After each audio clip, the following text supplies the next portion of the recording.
Alright, I don't think I'm muted anymore. I have no idea why I was muted. Alright, I'm so sorry about that. Oh my gosh, I'm so stupid. I am so sorry. Uh, yeah, sorry, yeah, okay. I don't know when I was cut off or if I just haven't been, um, talking at all for the last 2 minutes or so. But anyway, yeah, so, um, streaming today, I'm going to be working on this shot of, all the Pokemon getting ready and leaving the starting area. Yeah, okay, sorry, so sorry about the mic, man. And then, yeah, what we're gonna do is, oh yeah, I finished this shot. So I'm gonna go ahead and start animating and working on this one. I don't know if I'll do the background today, just because I don't think it's super important, and I don't really know what I want to do yet. But I might start with animating the Lucario, then I might go to the Ho-Oh, and then the Larvitar, and then when we're not gonna do the Absol, just because someone else is gonna do the Absol. Yeah, and then yeah. Also, I'm using Streamlabs, and I have no clue how this software works 100% yet. Chat is supposed to appear. Okay, hang on, it's not staying up. Give me 1 sec.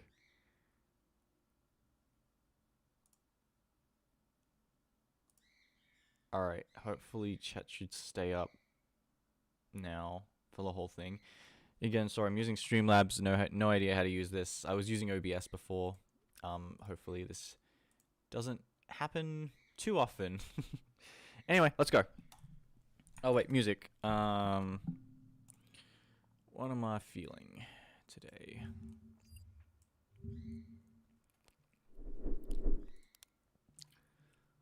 Let's get some music going.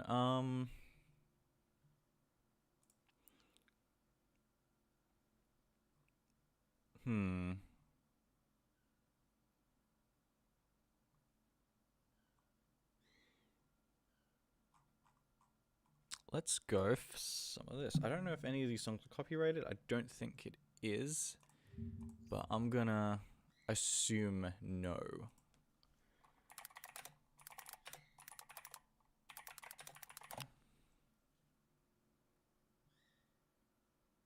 I hope.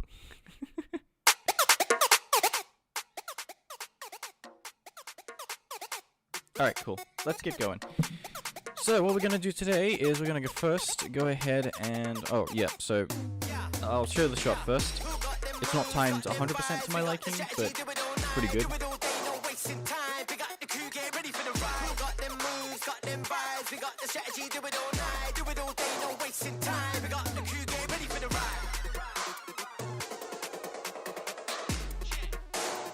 Yeah, so essentially what we've got is we've got like a starting pan shot. I know in the game it starts from like mid and then zooms in, but I thought it looked a bit cheesy, so I started from the start instead. We get Lucario loading in, getting confused and then stumbling and then running off, and then Larvitar, Absol, and Ho-Oh essentially look epic if they fly off, and then the AFK Bulbasaur. Alright, let's get going. So I'm going to start off by first grabbing this entire shot and essentially just copying it over. So I'm going to go copy layers, and I'm going to make a new file.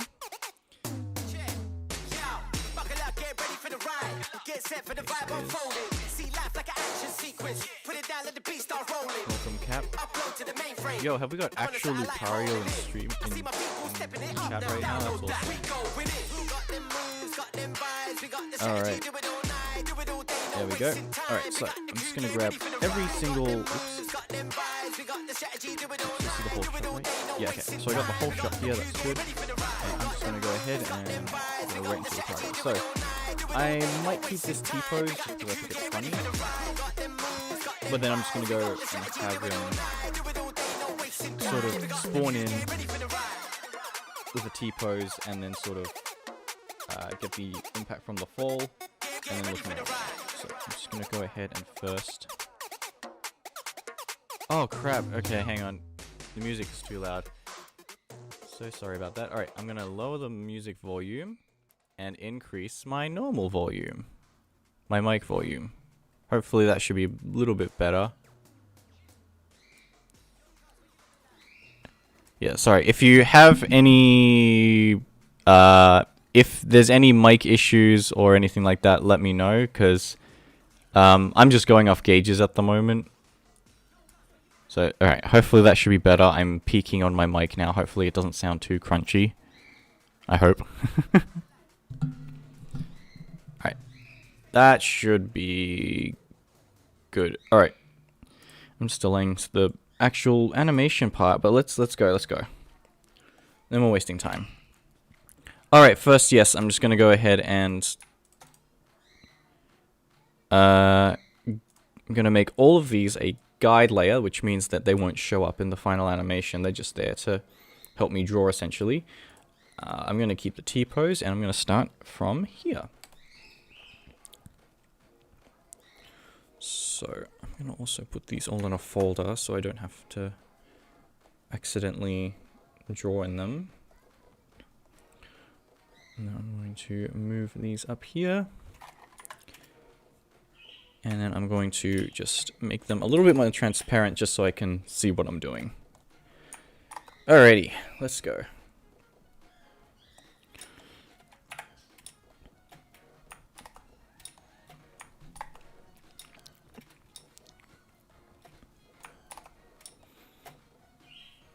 Alright, so I'm going to start off by drawing his little head. And I'm going to be free drawing this entire thing. Usually I would sketch out what I would want in a bit more detail, but because I'm quite confident in drawing Lucario, at least since I had to draw him a bunch in the last animation I did. Why is there no pressure? Oh, there is pressure sensitivity. But yeah, in the last animation, I had to draw Lucario so much, it was ridiculous.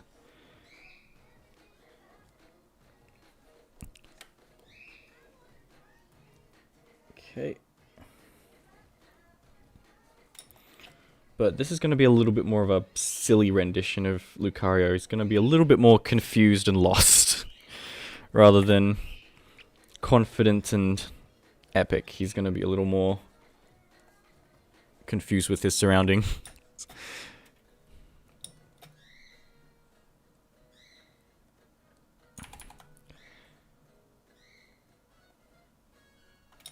Okay.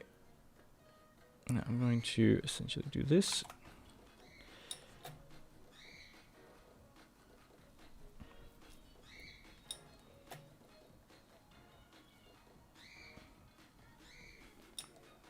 Hello, Appleburst. Welcome to the stream.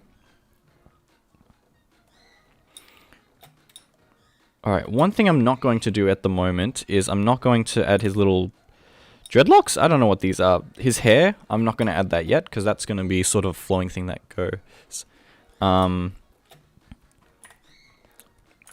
His hair is going to sort of be the last thing I animate, just because that's a flowy object.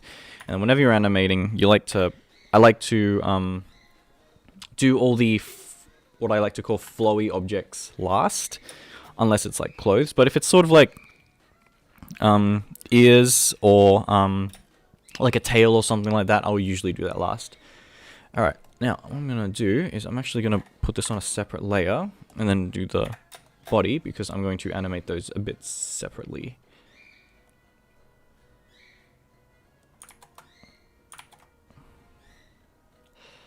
I'm going to do that. Good evening, Jacobs. Oh, thank you, little cardboard. That's really nice. Thank you.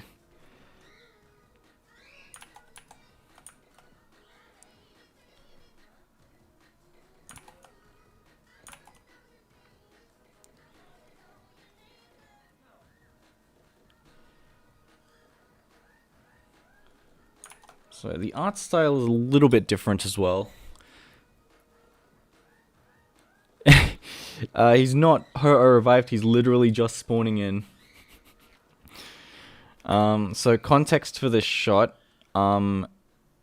Essentially what's going to happen is he's spawning in, brand new game, but when he first joined, this is like the first game in like several months of playing. So he joins in and he accidentally picks Lucario. Essentially, in the pre-game lobby, not pre-game lobby, what's it called? In the character selection, he gets told to switch off of different characters and then essentially goes wild and just randomly lands on Lucario, which is a great way to pick your character, especially in competitive play.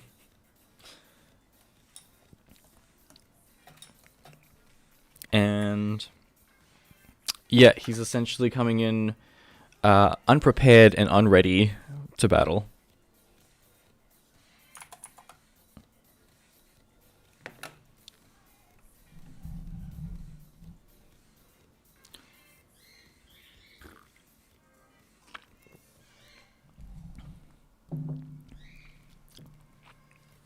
Pretty much. Yeah. Yep, Unite in a nutshell. This one's gonna be less focused on the actual Pokemon and more focused on the players. And I feel like after that, unless there's some... And I feel like after that, I'm not sure whether or not I'm actually gonna do another one of these. Not Pokemon related content, but just Pokemon Unite related, just because... yeah, unless some major event happens. Yeah, this one I'm gonna hope that it's gonna be the funniest one. Because I realized that I think Xbox's wise were a little too serious. Like, I enjoyed animating it, but it didn't nearly do as well. But I'm hoping this one, it'll go back to the more funny roots. And yeah, it'll be good, hopefully. It's going to be a lot more silly, that's for sure.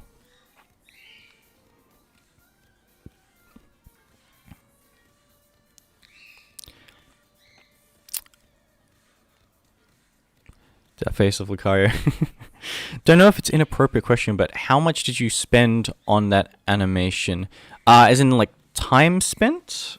Or, I guess, money spent? Because if I say time spent on X and Y, I spent about 3 months working on X and Y. The first Unite experience, I spent a month on, minimum. No, not what's the way. I spent a literal month on the original Unite experience, and I had like no plan going into it. That was literally just me animating, because I literally just picked up Unite again, and it felt. And yeah, that was my experience, because I played during the whole Mewtwo X fiasco thing, and yeah.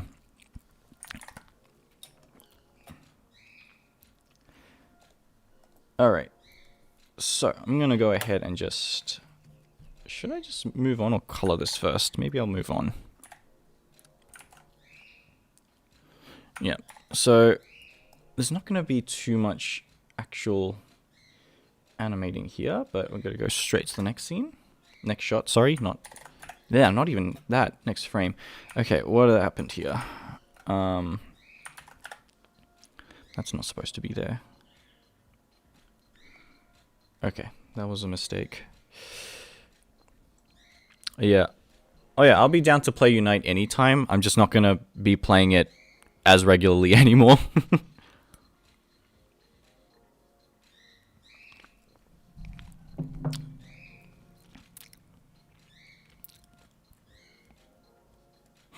Welcome, Sir Junior Lucario.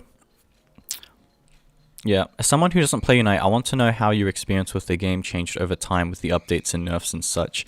How was it? So, pretty much, like, I got into the game at the start, and, like, it was fine, it was fun. I liked it, because I'm not a huge... I don't play any other MOBAs. In fact, I quite dislike MOBAs in general. I only picked this one up because it was Pokemon themed.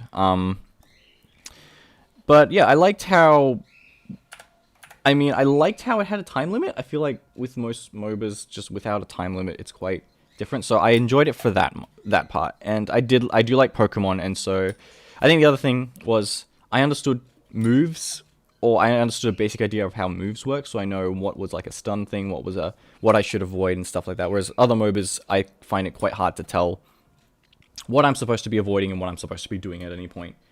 Or at least with Unite, there's only so much you can do at a single point, so it was a little bit easier for me to understand. And yeah, like, I enjoyed it for the first few months when it came out, and then I sort of just dropped it. And then I got back into it, and then I sort of had this thing where I just kept, like, coming back every now and then just to check up.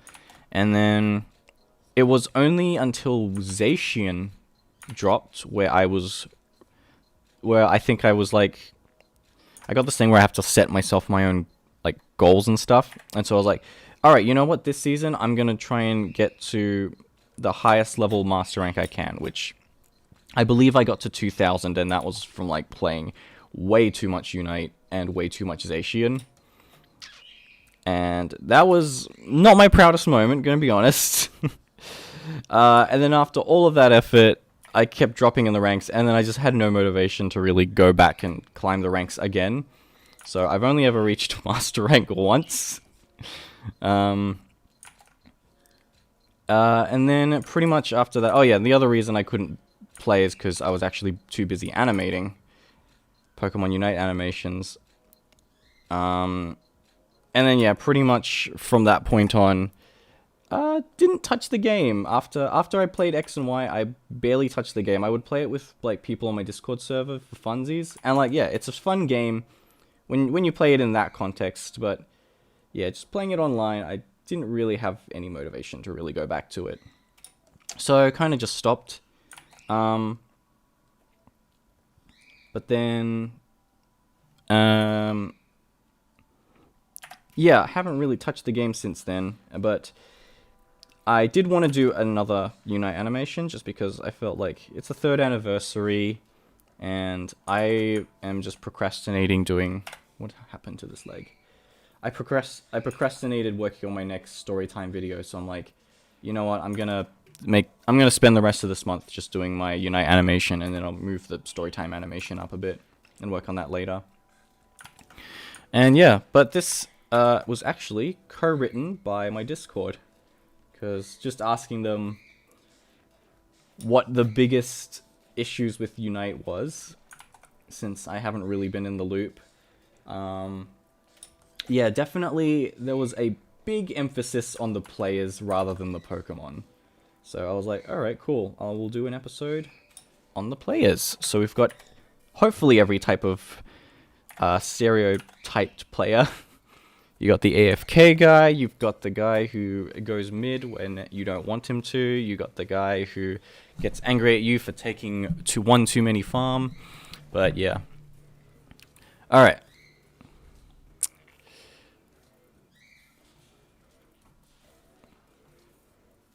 The red thing is annoying. I remember when Aegislash came out, and I was super hyped because he was fun to play, and Hooper came out and interesting, and now and yeah, I thought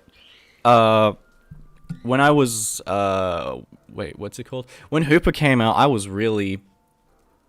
like, wow, this is such a unique Pokemon, having to take your teammates back to spawn to heal them, but also kind of broken. But yeah, that was fun. 3 rounds of ranked every day. Yeah, that'll do some good. But yeah.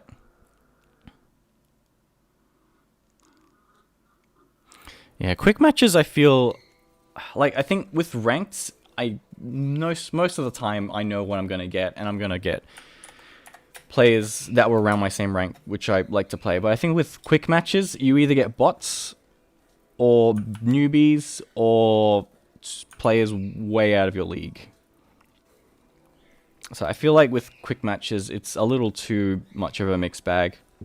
I enjoy matches where both teams are fairly evenly matched and it comes out to be a close game. Even if we lose, if it was fun, I usually don't care too much. And yeah, I wouldn't say I'm super competitive, but I do like having a fun game. So over everything else, I enjoy having games that go on with lots and twists and turns. But if it's just the same, if it's just a sweep game, I'm like, I'm just gonna sit here for 10 minutes and do absolutely nothing. Or I sit here for 10 minutes and just watch as my teammates slowly dominate the entire game. And I feel like I'm not needed. But, oh well.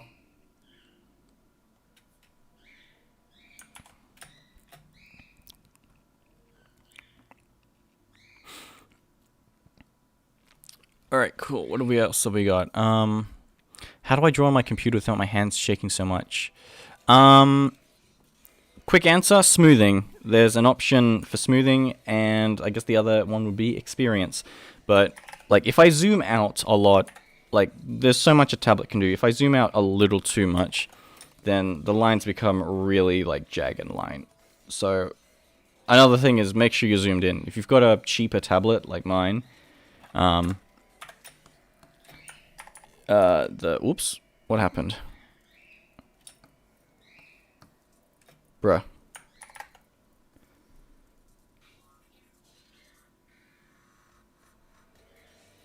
Wait, what? Where did my thing go?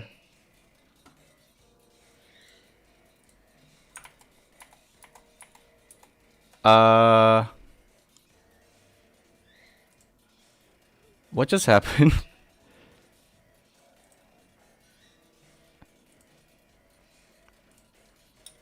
Did I just... Oh, wait, hey. Oh, I've been working in the wrong file this entire time. Whoops. Alright. Whoopsies. Give me one sec. Hang on. I just realized I've been working in the wrong file this entire time.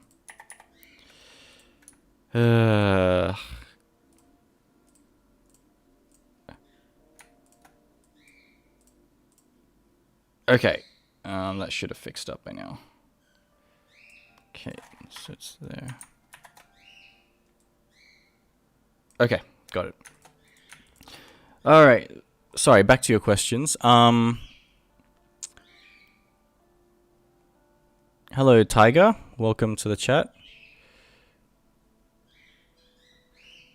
Have you ever animated with Blender? I am trying to get into 3D animation at the moment. I know Blender has some like 2D programs, but it's not quite the same as animating in an actual like 2D program. So I haven't tried animating in Blender yet. I'm just trying to learn how to do 3D models first, because then I would want to use 3D models in my animations.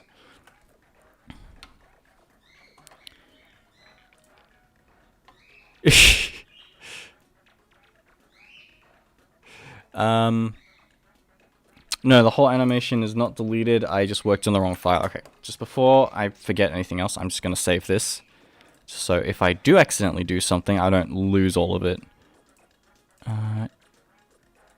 This is scene 3. And call it scene 3v1.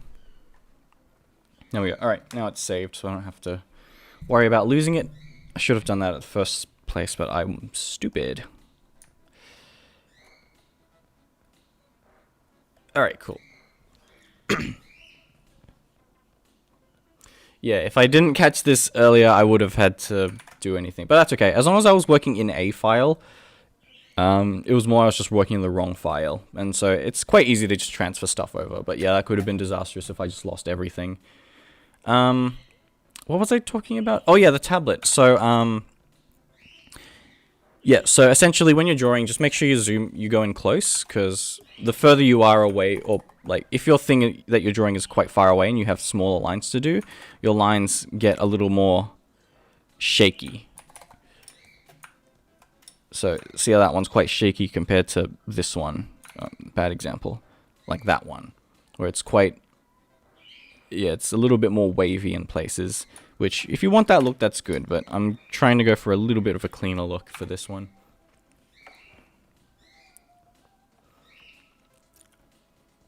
How cheap?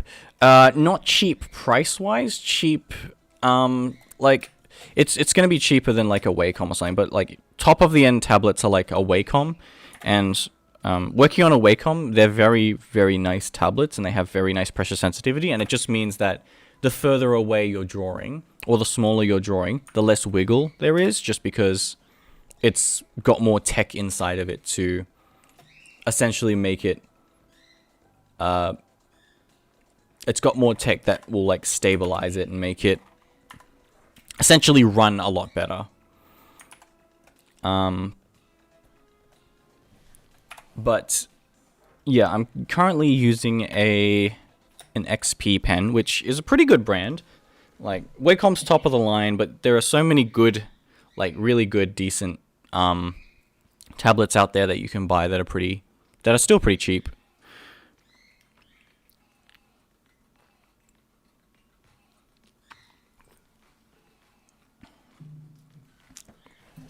A friend of mine used to tool around a lot with 3ds Max for 3D design and animation. I've never used 3ds Max, but I think, is that related to Maya? Because I know how to model in Maya, but like my expertise in 3D animation is very, very little at the moment. Like I'm still learning how to do 3D animation and modeling, which I can model, but I can't animate yet. Or I don't know how to rig. That's probably the better thing to say. Alright, I'm going to be lazy, and I'm just going to duplicate this frame over. Alright, enjoy your dinner, Appleburst.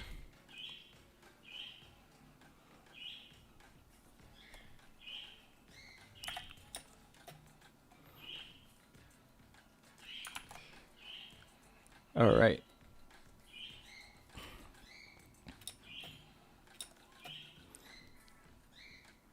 Alright, here's the hardest part of this. I don't have a reference. So, usually I would draw up a reference of what Lucario looks like, just so I can make sure he's consistent throughout the entire animation. I feel because this is a sillier shot, and it's not too serious, I'm not going to draw a reference of him.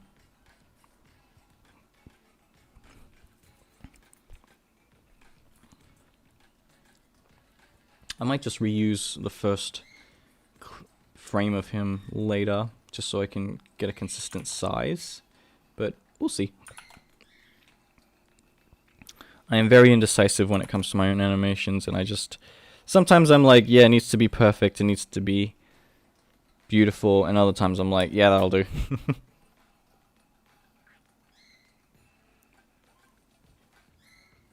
If I download a model and bring it into Blender, it comes out with its own rigs.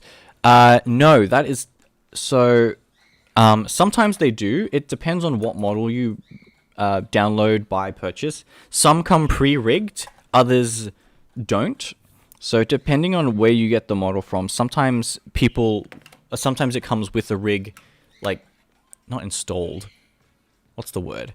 Comes with a rig, I think it's called baked in. And other times you have to add it yourself. Like, not all rigs will actually have... Not all models will have a rig in it. It's, yeah.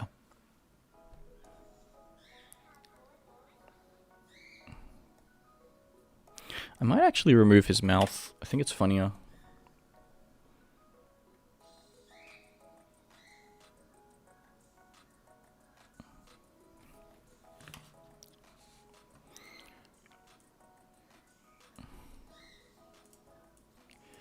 Okay, and then I'm just going to keep reusing this body. I'm going to have to delete it anyway, because I'm going to have to make it boil.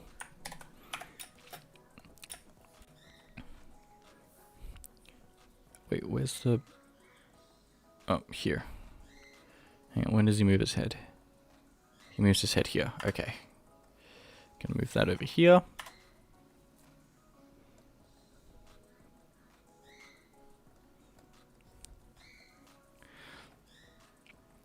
If it doesn't have to look good, just good enough. That's true. This is not a... Let's say I'm not passionate about it. It's just... not putting as much effort. I feel like the less effort you put in, sometimes the better the result. So, because this is quite funny, I think with funny animations, the less effort you put in, the funnier it can be. Alright, I'm gonna quickly just change this body up a little bit.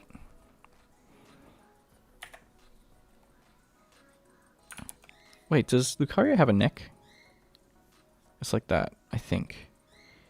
I can't remember. Let me look at this pre-made model. Oh no, it's like a fluff tuft. That's fine. Wow! Oh yeah, by the way, I added this... I'm using Streamlabs because I will get notifications when someone subscribes. So thank you, Wen Huan He, for subscribing. But yeah. How long does it usually take to animate one scene? Depends. Depends greatly on what the scene is. If it's something like this one's going to take a long time just because I've got a lot of elements in them. Whereas one scene... Oh, I'll show you one scene. This one is literally going to take like 2 hours, maybe 1 hour max. It's literally just a Lucario looking at a watch, getting angry. That's it. There's nothing going on in the background. It's just Lucario. Things like that will literally take like an hour. Whereas things like this will probably take upwards of 5 hours, maybe 7 hours max. This one's probably going to take closer to 10. I'm just thinking because I'm going to have to animate the Lucario, then the Ho-Oh, then the Larvitar, and I will have to animate them on a perspective, which is not the easiest type of animation to do. Yeah. Also, sorry if you can hear my birds yelling in the background. They are a little bit annoying. Also, hello, Addy Dragon. Welcome. You don't know when you put a lot of effort and when you got to doodle and send. Yep, pretty much. Like, I'm not locking in too hard with this one. I'm not creating a fight scene. I'm just doing a little silly animation. But I do want to get the running. I do want to get the running and the tripping down because I feel like that's a funny thing to animate.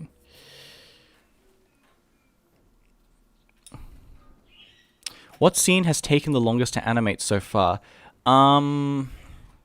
Good question.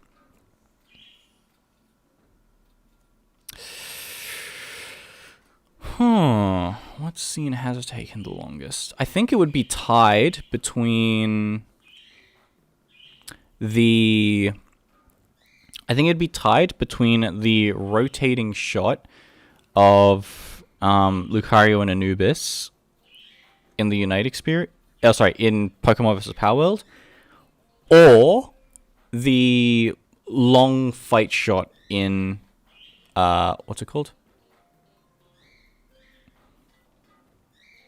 Or it would be the blah blah blah. What's it called? I actually can't remember. The big long shot from X versus Y. There we go. I'm losing my words today. I'm so sorry. Alright, because this is going to be the last pose before the big run, I'm just going to go ahead and start coloring in. Alright, so I'm not going to reuse... the art style's a little bit different from... what's it called? Pokemon vs. Power World, so I'm actually going to use a different color scheme. I think I used like a dark blue last time. I'm going to use a light blue this time. So I might just color grab this and make it slightly brighter.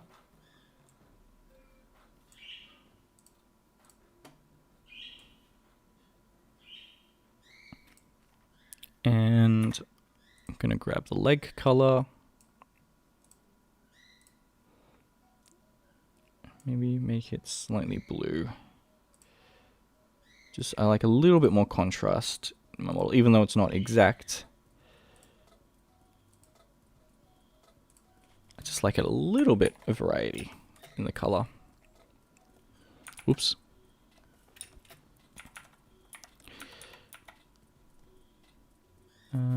Is that good? No, I can't. I think I'll keep this a bright yellow. There we go.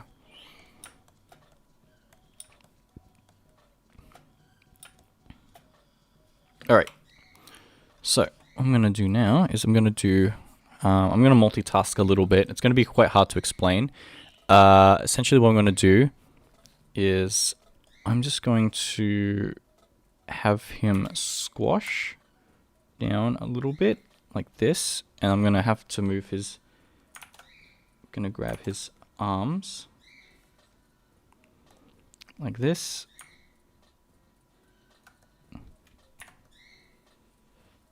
Down like this, and essentially have them bounce back up.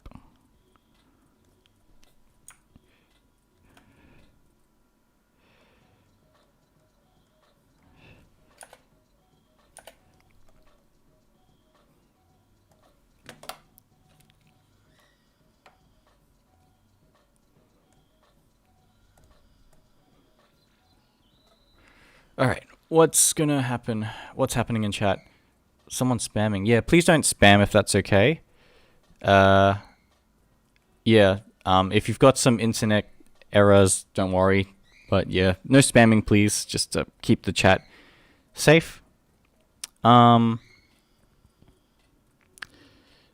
Thomas. Welcome to the stream. What is your dumbest mistake that you caught on video right after uploading them? Alright, I've got plenty of mistakes in all of my animations, believe it or not. So, I'll see if I can remember what they are. So, in the Unite experience... actually, I know what the Unite experience is. So, in the text on like the top left and right of whenever I'm buying a new Pokemon in the menus, one of them is supposed to essentially have... I can't remember exactly what the text is, but one of the texts got mixed up, and I think it was supposed to say like no money or something, but then I accidentally replaced the text with something else that appears later in the video, and so it ends up essentially saying the wrong thing. No one caught it because it's only on screen for less than half a second. I don't think anyone noticed the text until I pointed it out. But yeah, that was a little bit... I had to rewatch it several times, and then I double checked it. I'm like, oh crap, I accidentally completely forgot to check the text at the top of the screen. In the Pokemon sleep animation, which is probably like my least viewed animation, I think, besides my storytime video, but oh well. I know I messed up the smoke in one of the shots. I did not make the smoke loop properly. Like, these are all super minor details that most people won't notice, but oh well. I don't remember. Did I make any mistakes in... Ooh, did I make any mistakes in the X and Y video? I actually have no clue if I made any mistakes in that video that I picked up on. Yeah, I don't remember. But yeah, X and Y had... I think there was some error, but it was more on like the audio side. I think I made everything when I exported the animation. I was using a separate computer that didn't have any speakers on it, and so I was using my headphones to do all the sound. But I realized that when I was exporting everything, because like usually how I do my sound is I have a set of speakers that I use that are just consistent with like the volume of my computer, and I usually base everything off there. And because I'm really not great at checking levels, the sound ended up really quiet when I uploaded it to YouTube, and I was like, oh, why is it so quiet when I'm looking at it on any other device besides my like phone or wearing headphones? And I'm like, oh crap, all my sound's ruined. So that was a little bit embarrassing. Even more embarrassing that I added a warning at the start saying that it contains loud noises, and everyone has to turn their volume up. So that one was on me, because it sounded great on my headphones at the time, but every other device that I didn't check, it sounded very soft. So that was a little bit. So that was a little bit silly. All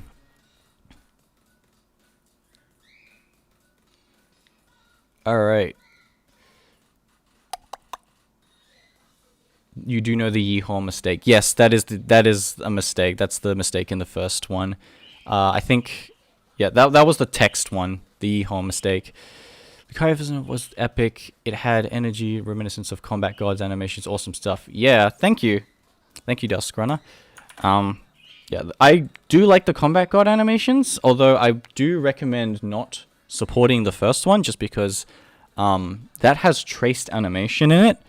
I don't know how many people know this, but yeah, that actually traced a lot of different animations that people have made, and I am a big advocate against not tracing your animations. I think if you want to create a fight scene or anything like that, you can take inspiration from. You can definitely draw from. You can draw and take inspiration from what you're animating. Just don't trace over them.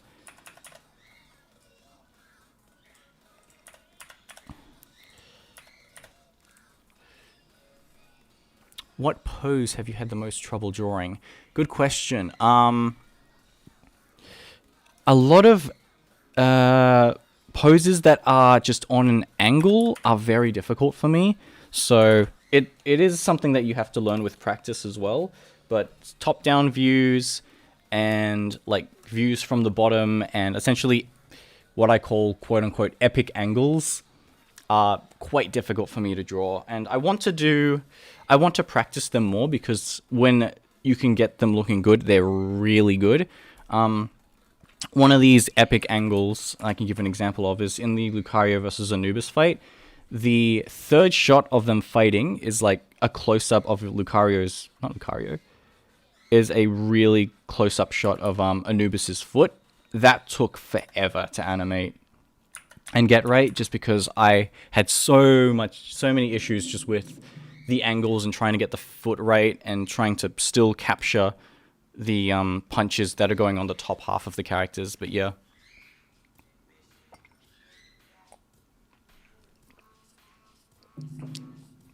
Did I answer your question? What was your question, Skittles? Sorry, I keep looking over and I just look at whatever the most recent chat is. You might have to ask your question again, Skittles.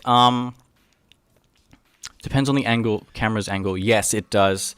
So whatever the background's angle is or whatever the camera angle is, you have to draw all of your characters consistent with that. You have to draw your characters consistent with that angle, which sometimes it's usually not a big deal, and it's something that every animator should learn. But sometimes you get those really rough ones that are like a 3/4 top-down view, and it's like, oh, how do I draw a character like this? Even worse when someone decides, hey, I'm going to do a fisheye lens shot for this. And you're like, you have to draw your characters all wobbly and stuff.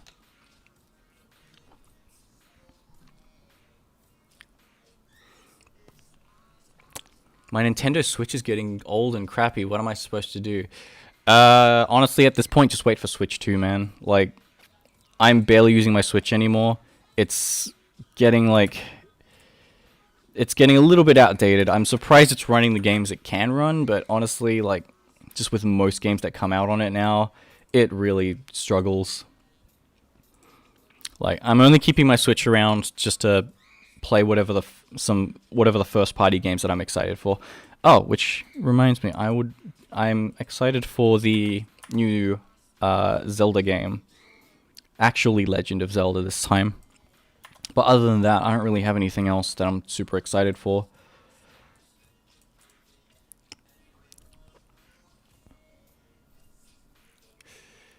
If you had to make an animation about Marill, and he was the strongest thing in the universe besides Arceus, and the Marill is a kid who can do pretty much anything, what would you do?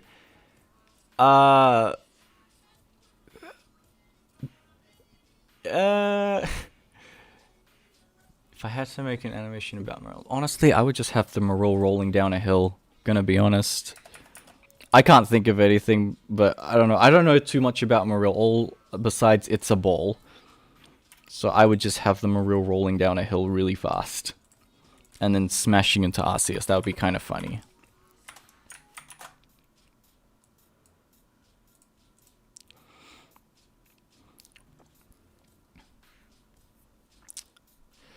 How long does it usually take to animate one Pokemon? Again, depends. Some Pokemon are very easy to draw, like Lucario's not that bad to draw. He's got quite simple design elements. And like his proportions are quite humanoid, so I don't struggle with them too much. But then you get Pokemon like I think the hardest Pokemon I've ever had to animate, and surprisingly one of the easiest or one of the most well-known ones, is it was really hard to animate Urshifu, and it was really hard to animate Zacian. Those two were just ridiculously hard, especially Zacian, because I just had to have him run around in a circle, and it's honestly quite difficult to draw him from every single angle, or like from the angles that I had to draw him on. So I really like phoned it in with that one. And it's not the prettiest animation, but I feel like it's just iconic at this point. So so yeah, it's one of the funniest animations I have now under my belt. Yeah, I'm hoping that I produce a few more funny memes from this one. Zacian doing zoomies is one of the funniest ones, in my opinion. But I haven't really found anything else that people have gravitated to. I'm hoping that this next animation will have an iconic line or animation in it. Your experience drawing Lucario because I'm a furry. Dude, don't call me out like that. I'm excited for the new Mario Party game. Ooh, yes. Honestly, I would, but I just don't have very many friends that like Mario Party. It's a very... Oh, hang on. I need to be in the mood to play it, and then I feel like as soon as I'm done with it, I'm no longer in the mood to play Mario Party. It's one of those games where it's like, you think it's fun, and then you play it, and then you want to kill your friends afterwards. Which is the point, but yeah. But no, the last few Mario Party games I have not been super impressed with, gonna be honest. Superstars was okay, but I only ever played it once, and I felt like that was enough for me. It's my opinion, but yeah. Mario Party is very 50-50 to me, and I will die on the bridge while saying Mario Party 8 was the last good Mario Party.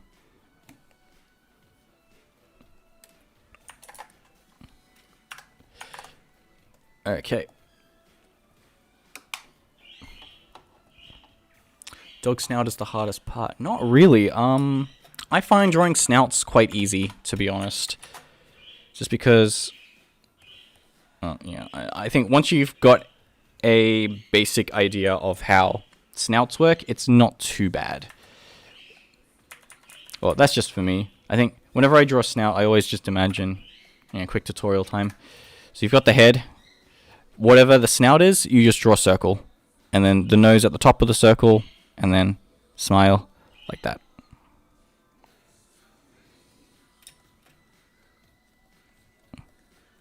But yeah, I don't know, that's what I do for snouts. So if it's on the side, just draw a circle on the side. Whoops. And then nose up top. But yeah, that's pretty much how I do my snouts.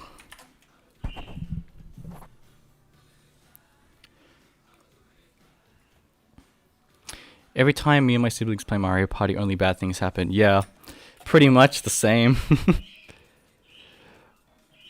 I can't play Mario Party without it devolving into just an anger management session.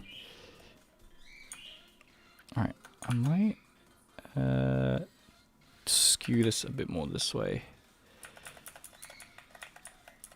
Alright, here we go.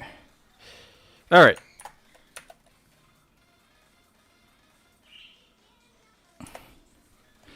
Cool. I think that's pretty much Lucario's animation, besides the missing, what's it called? Beside the missing hair. So I'm going to go ahead and add the hair in now.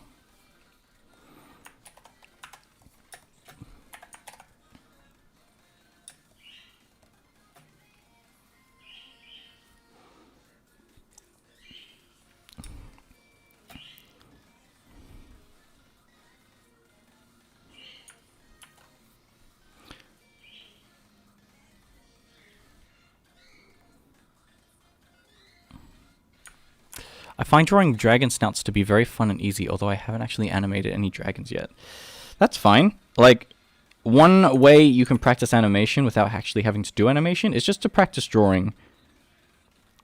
Like, draw lots and lots of the things you like, and then you'll start to learn how to break down your characters into different things.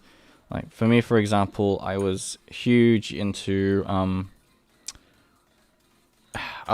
Yoshi, and essentially drew nothing but Yoshi for like 2 years straight until I could just draw Yoshi from memory. And then pretty much that just got me into learning how to draw snouts and everything else in between after I grew out of that phase.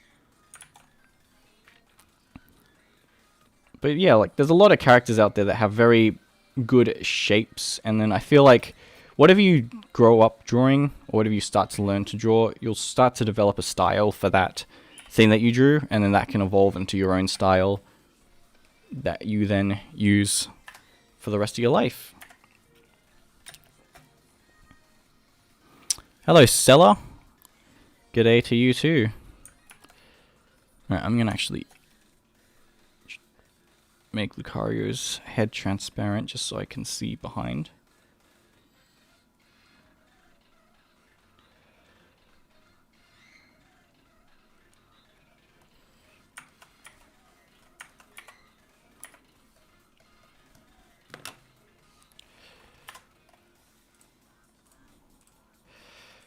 Okay, almost done. I'm just going to have this move in closer for one frame. Whoops.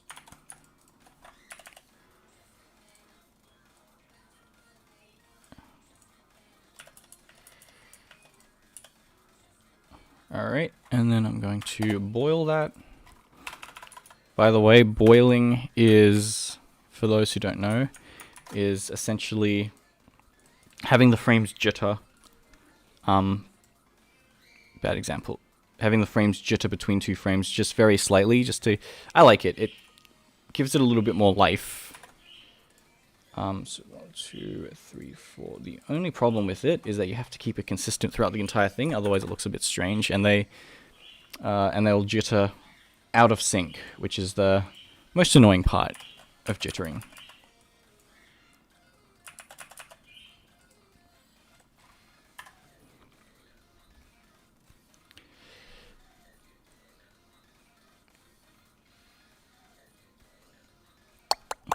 Alright, what's in chat?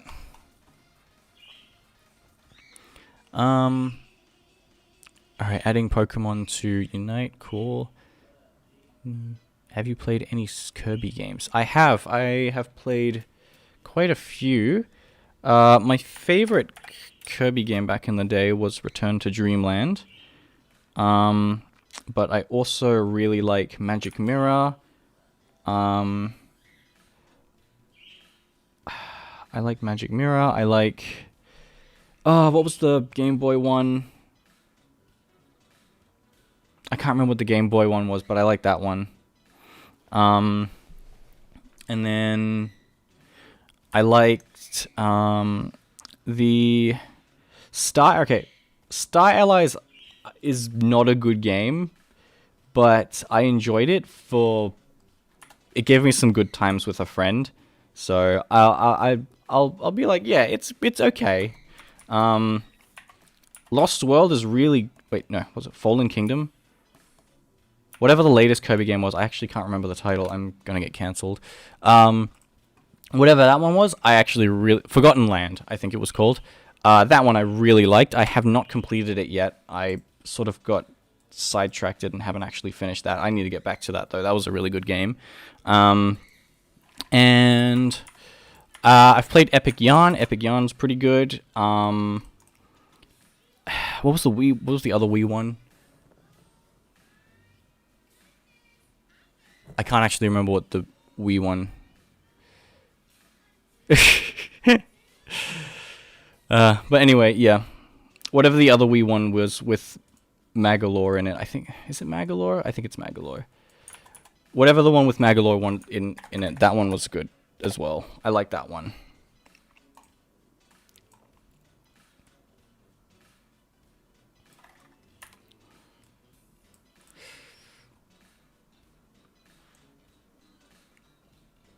What animation software am I using? This is Adobe Animate.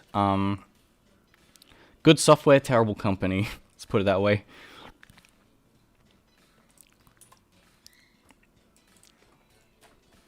There's unfortunately, like I'm planning to swap off to a different program.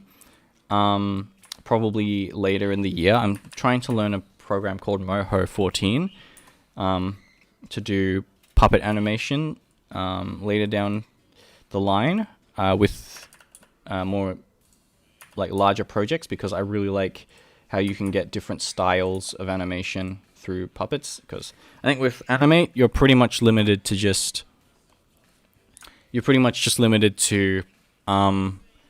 your basic flat lines, whereas I want to do more like sketchy pencil lines and stuff. So I'm gonna move to a program called Moho for that. But the program is very interesting to learn. It's a very different way of drawing, so I need to get used to that, which will probably take a while. It's learning a new software, so it's kind of like learning a new language in a way, and so it's quite difficult. Like, a lot of it translates over from what I know, but yeah, the way you draw characters is very different. The way you build puppets is very different from how I'm used to, so yeah, there's a lot of habits to break and stuff.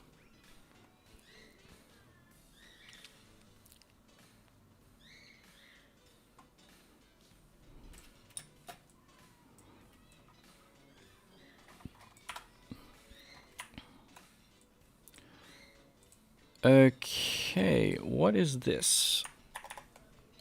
Oh, that's Absol. Why is Absol up here? Give me a sec. I'm gonna redistribute my layers. Ready. Why does it say ready?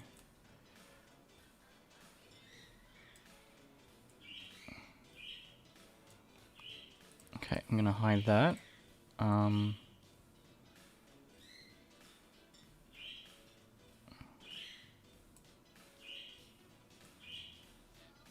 I think there was a bit of an error in the transferring of layers. Okay, I'm gonna move this down here.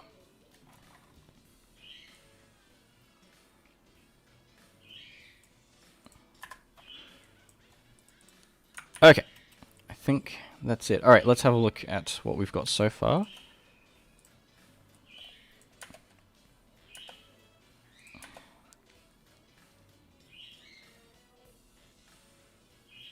Nice. Cool. Alright, now we get to the fun part of Lucario running and falling over.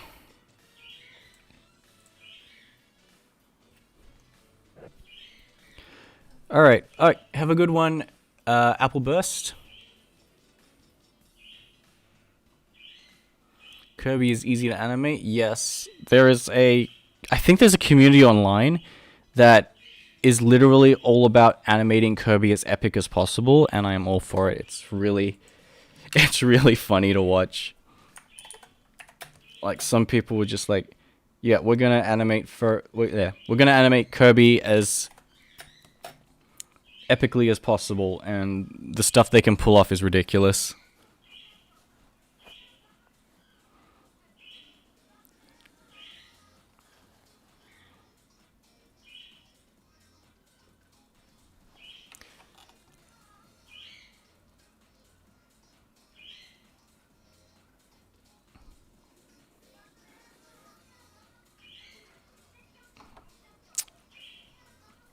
Sorry, I was having a drink.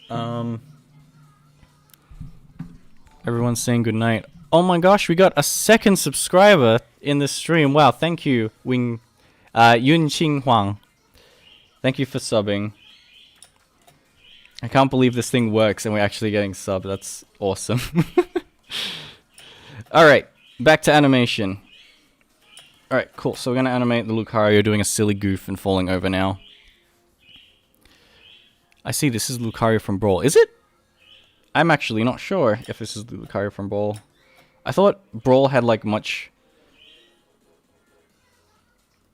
This Lucario looks too clean to be from Brawl. He needs to have more gene textures, I think. I feel. Oh well.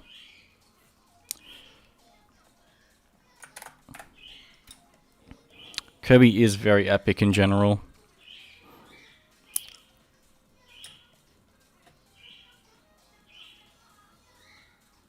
Big Brush speaking Chinese. Yeah, I cannot... I'm just pronouncing people's names, but I don't know if they're Chinese or... You know what? They could be Korean. I'm so sorry. But, yeah, oh well. It's a joke about respect. Oh, I see what you mean. It's the joke. Oh, okay, he's falling over because he's in Brawl. Now I get you. Dang, I am such a non-gamer. What am I even talking about?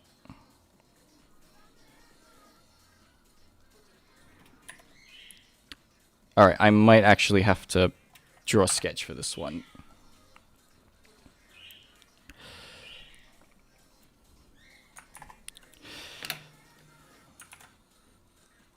Alright, so I'm gonna go ahead and do a silly little quick sketch to get the general idea of where I want things. So I'm gonna do the snoot again, which is just a circle.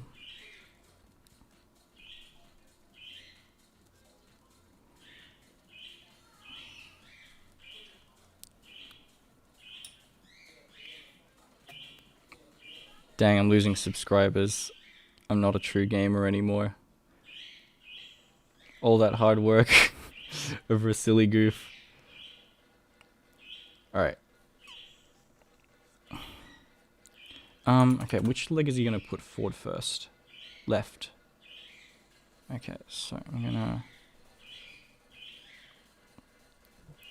I might have Lucario run at less of an angle, actually, just because...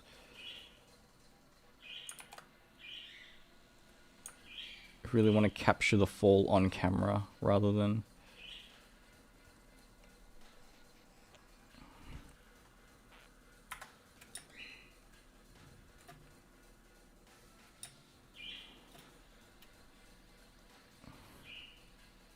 I like that face on the sketch. I'm going to keep that one.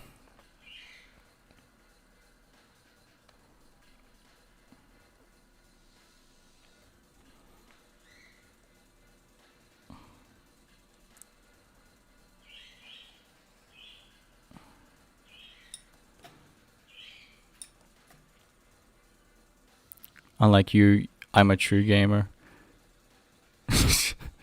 Yeah, everyone else here is a true gamer. I'm not. I'm just a fake gamer. No, I don't have time for games. I'm making animations. I have stuff to draw. Alright. I'm gonna move this more to this side. Just so that when he does do a silly goof, he falls more this way.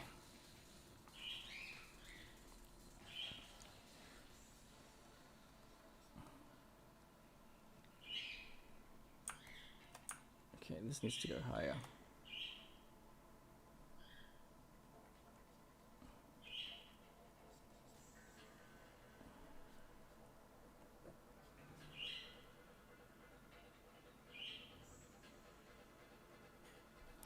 Yeah, I don't know if the model is... I don't know where the model's taken from, but I don't mind a lighter color palette. Usually... Yeah, I think Lucario does have a bit of a darker color palette, but... Yeah, I'll use the lighter one for this one. I think it's funnier. It's more lighthearted.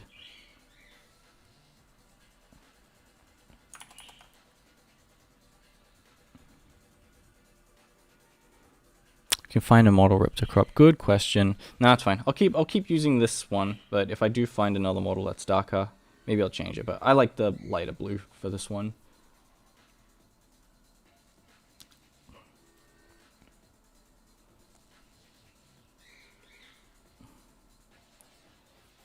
Okay, and then the fall over.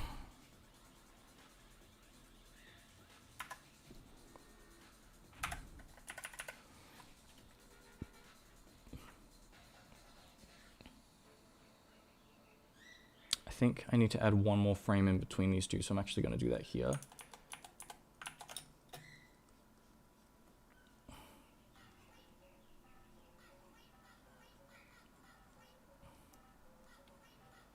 I'm being very rough at the moment, so because I'm just trying to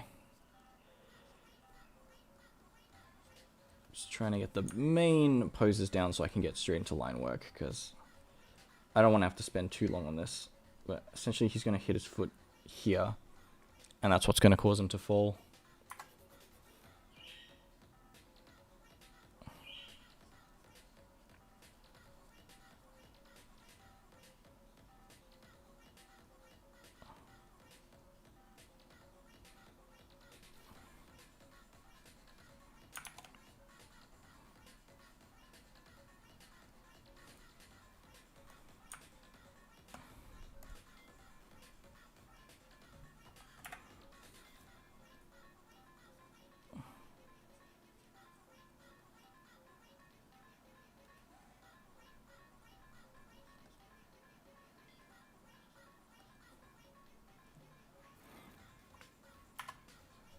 So I'm going to go a little bit quiet just because I'm focusing a little bit hard at the moment.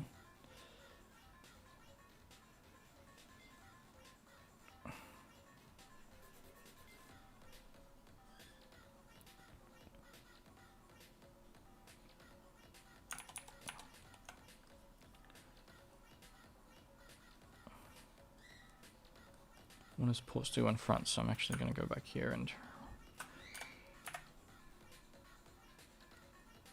redo this.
Alright, I think that'll do.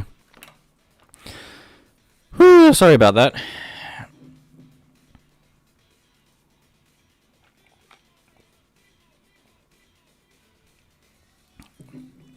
Alright, back to talking. Yeah, I just need to focus on that one just because it's a bit complicated, and I needed to focus just so I can get the poses right.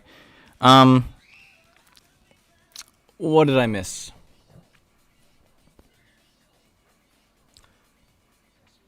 Pink Kirby could beat Goku.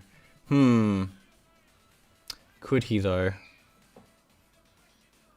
I don't know if... I actually don't know.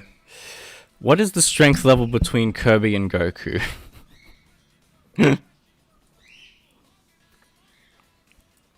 Does music help much when animating? Yes, it does. If I cannot work in silence, that goes for everything except script writing and I guess video editing, because I mean you have to listen to what you're working on. But no, anything that I'm working on, I pretty much need to have music.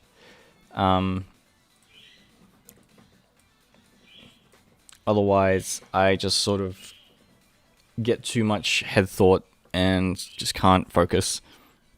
His music is pretty much an essential part. Is an essential part of me being able to work.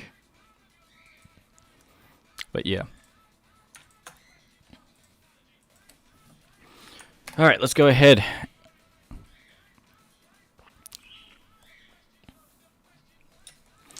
If Kirby eats Goku, can Kirby? What levels will Kirby? What level will Kirby be at? What Super Saiyan level will Kirby be at? What hair color is Kirby gonna get?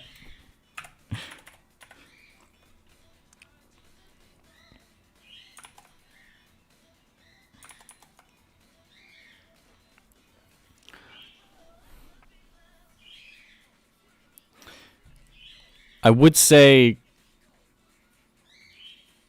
I don't know. I haven't watched enough Dragon Ball to know what Goku's power level is. All right.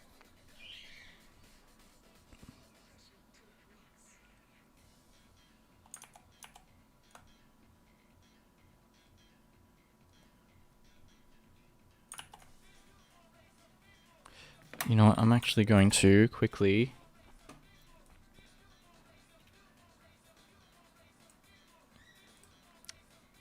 create a guide for me, just so I can grab colors and stuff. It'll just allow me to keep my characters consistent. All right, so I'm just gonna grab this, put this over here, like that. And now I can look over. Now I can look over here and use this as a reference.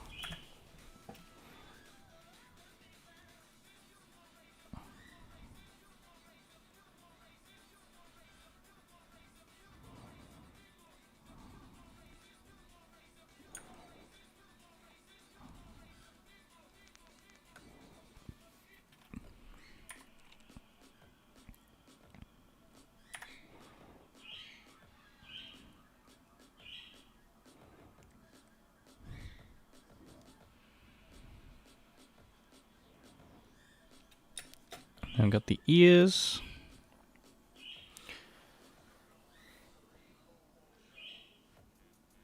I don't think Kirby can suck in the air strong enough to pull in Goku. Have you seen what Kirby can pull in? He can pull in bricks. Like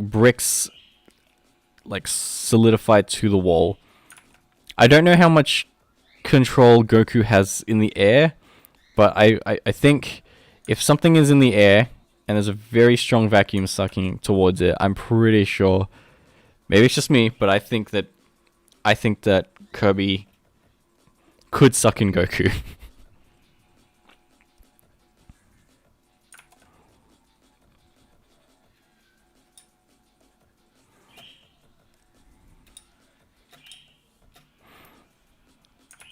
I'll do that later.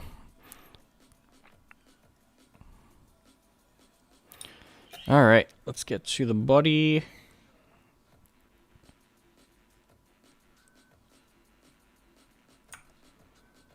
I'm going to lower the spike down a little bit just so it's a bit more aligned with the bottom.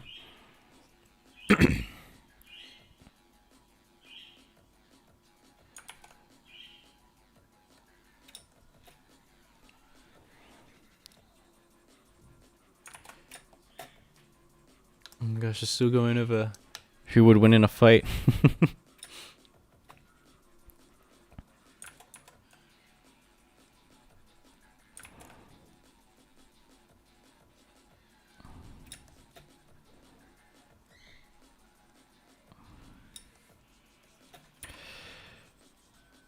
Alright.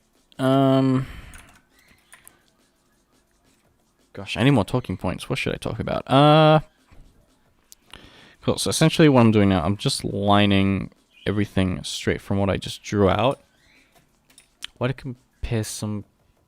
people compare some pink ball creature with a little god? Because the pink ball creature's a literal god in himself.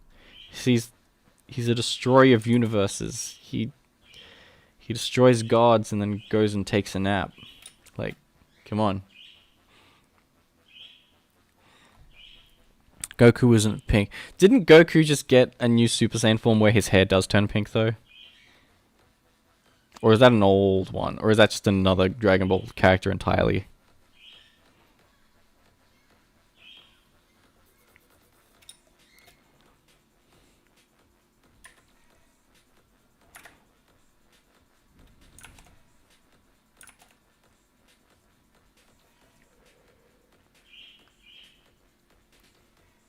Okay. Why am I getting tired already? I literally just woke up. Not that long ago. Alright.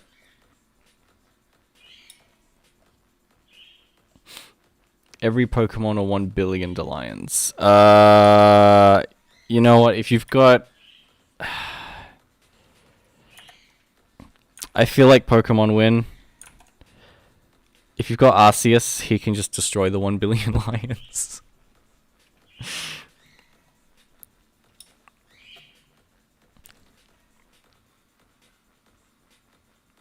Or literally any electric Pokemon can just set off a chain reaction and kill all the Pokemon in one sweep. Sorry, not kill the Pokemon, kill all the lions in one sweep. Hello, Raymond.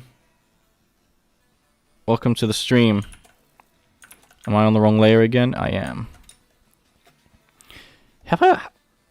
No, I've been driving on the right layer. Okay.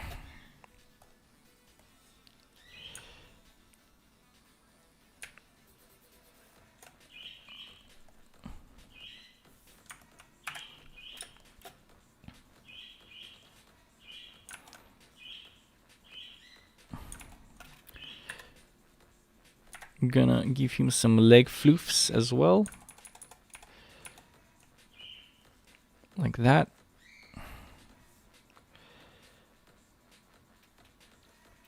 Okie dokie, and then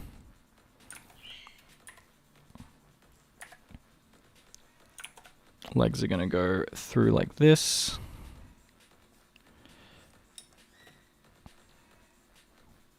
There we go, cool. Yeah, I also wish, like, man, I wish lions were real. Bro, if lions were real, I would want a pet lion.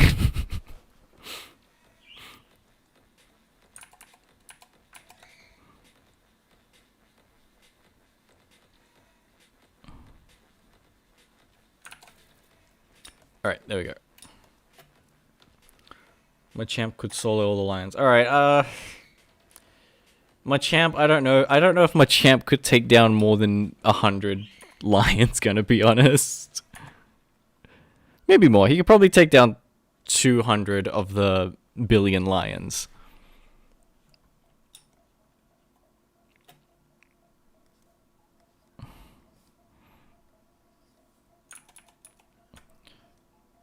Also, I think there's a lot of Pokemon that can produce lasers, and a laser beam that can, like, tear through 1,000,000 lions in one blow would just destroy everything. Also, I messed up this foot. This foot is actually supposed to be lifted off the ground.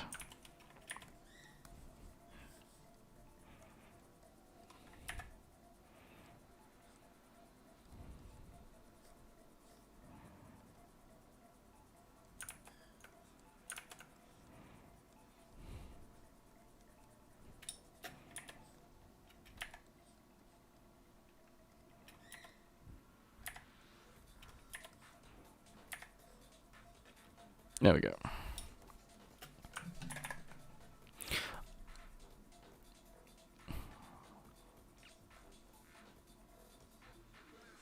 Okay, next frame. Lions can... Also, are we talking about male lions or female lions? Because female lions are way more ferocious than male lions. The male lions just sleep. If we got female lions, they would do way more damage.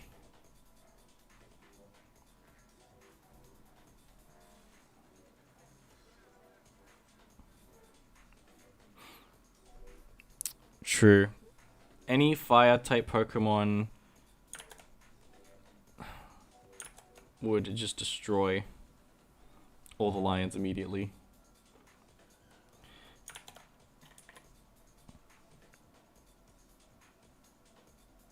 True, I would want to play with lion's teeth as well. They look fun.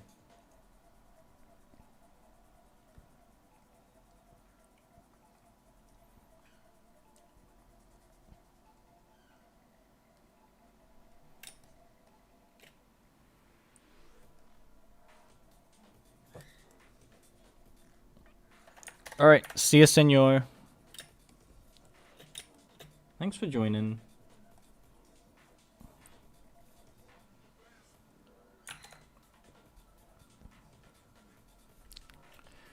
Bye.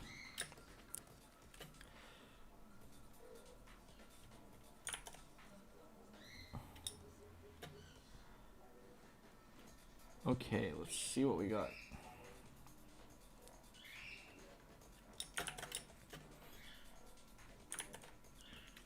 So, I'm just gonna... Yeah, there's not much to talk about right now in terms of what I'm doing, just because I'm just not tracing. I'm just following my guides that I drew out.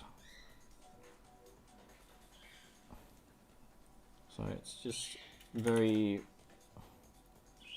It's hard because I have to focus, but I also need to talk, but oh well. I want to pet a lion if they're friendly. I've pet a tiger and a lion. They are very... I pet a baby... I pet a... I don't know if it was a tame lion, but it was at a zoo. And then they were just... This guy was just taking a lion for a walk around the zoo. And then I was like, whoa, a lion. And he was like, yeah, would you like to pet it? And I'm like, can I? And I was like scared, but I pet a lion. And there's a picture of me somewhere petting a lion, I think. Oh, no, wait, no. No, there's a picture of me petting a tiger. I don't know if there's a picture of me petting a lion. But, yeah. I pet a lion, and that was really cool. It was very mangy, though. I remember that much. And then I also got to sit in a cage with some baby tigers. That was very cute. They were very, very... They're so cat-like. Like, they are cats, but like you look at them and you think, oh, that's a ferocious beast. But no, you play with them and they're literally just big cats, and it's so funny.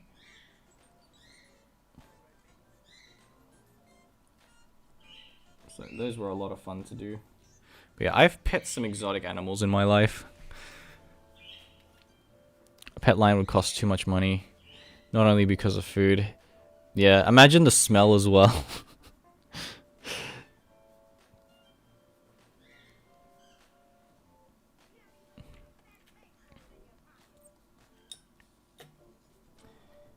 Okay.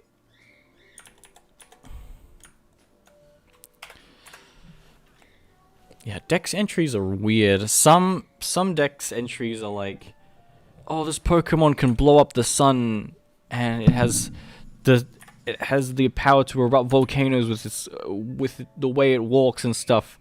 And then you use it in game, and then it just dies to the stupidest thing imaginable.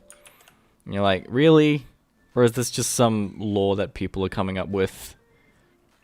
I was like, I can just imagine whoever writes the Pokedexes, like, in the Pokemon universe, they're like, they're probably like, alright, Mr. whoever, Mr. Dex guy, we need some Pokemon Dex entries for this new Pokemon that we discovered. And he's like, oh, what if this Pokemon...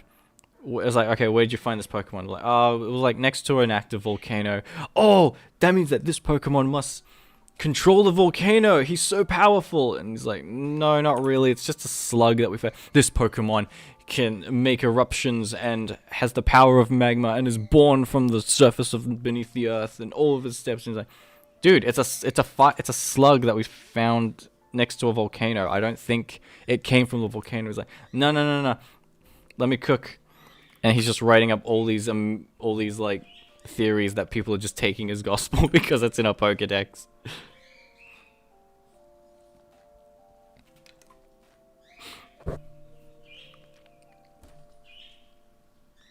Yeah, I don't know. I read some Dex entries, and I know some are quite morbid, but I tend to forget them. I like Driftbloom's one, though. Is it Driftbloom or the pre-evolution to Driftbloom?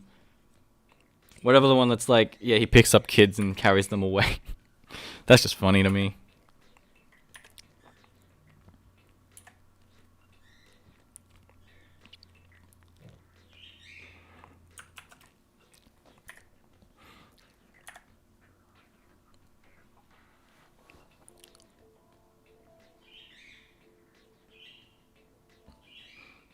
Writing fanfiction about newly discovered animals. True. There's a guy that just writes fanfics about every new Pokemon that he discovers, and then people just have to take his word for it because it's in a cool little orange or red device.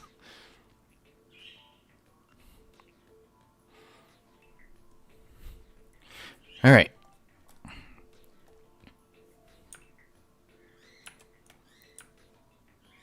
Cool. I'm going to turn off this guide so I can focus on this guide.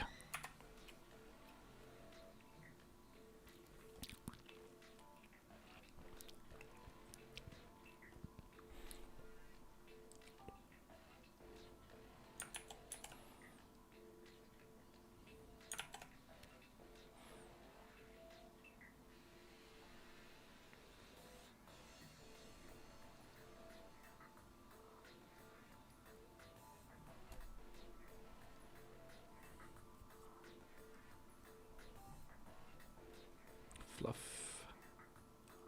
More fluff. Lots of fluff.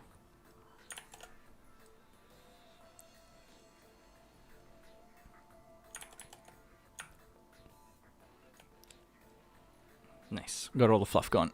Alright, cool. Ash had ChatGPT before it was released. True. They put ChatGPT in all the Pokédexes before. You know what? I'm pretty sure they still... Is the Pokédex just ChatGPT from in the Pokemon world? And people just rely on it too much, and so they just think whatever the Pokédex says is true.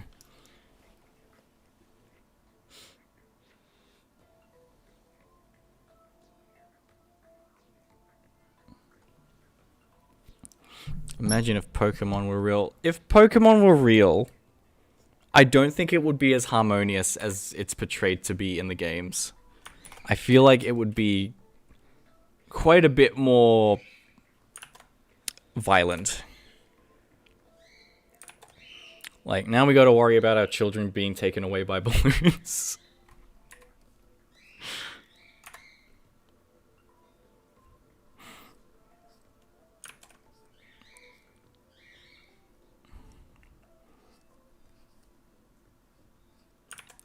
And we gotta worry about slugs that can erupt volcanoes.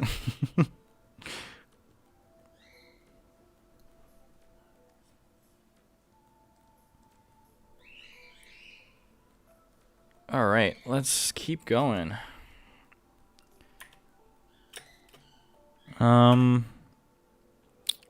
Face reveal when? Either when I hit 1,000,000 subs, or I get into some controversy where I need to reveal my face for reasons. Which hopefully never happens. Get me to 1,000,000 subs and I'll face reveal. I hope they find the technology. Why would you want to turn into a Lucario?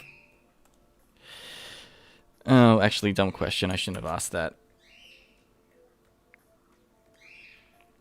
Bro, being Lucario would suck. Imagine the pants you would have to wear each day. Those thighs do not look comfortable. Like, could you imagine having to walk with these every day? That would suck.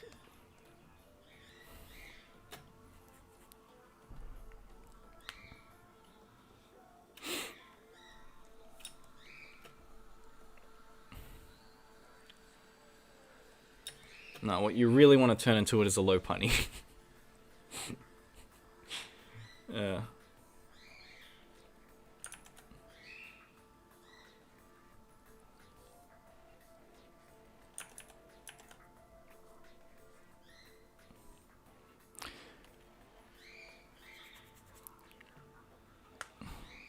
Arceus is weaker than most legendary Pokemon. I don't think I've played Legends Arceus, but I never actually caught Arceus. Or I never actually got to the part where you catch Arceus. I don't even know if you can catch Arceus. I actually have no idea what Arceus' stats are. I'm gonna be completely honest. I know he's like the god of all Pokemon and such. But then, like, I never see him used in any competitive play. I don't know if he's allowed in competitive play. Or if he just sucks so much that... Yes,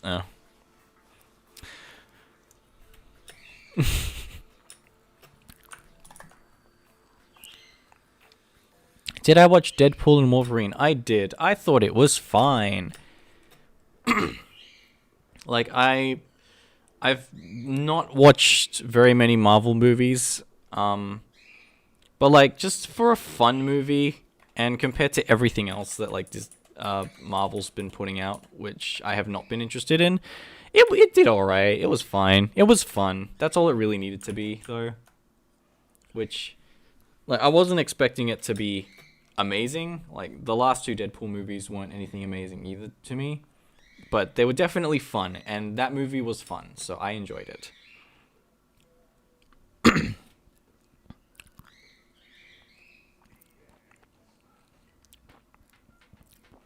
Never playing competitive with randos.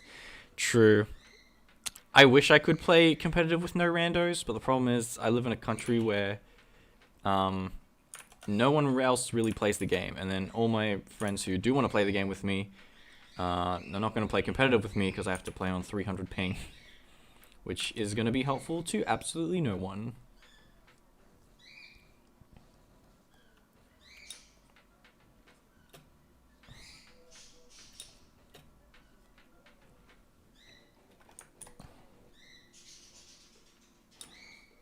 You become Aegis / imagine being a really cool ghost sword that kills people. Yeah, but, like, how would you do basic tasks? Does Aegis / poop? Game theory. Where is Aegis /'s anus? Where does he poop? I'm sorry.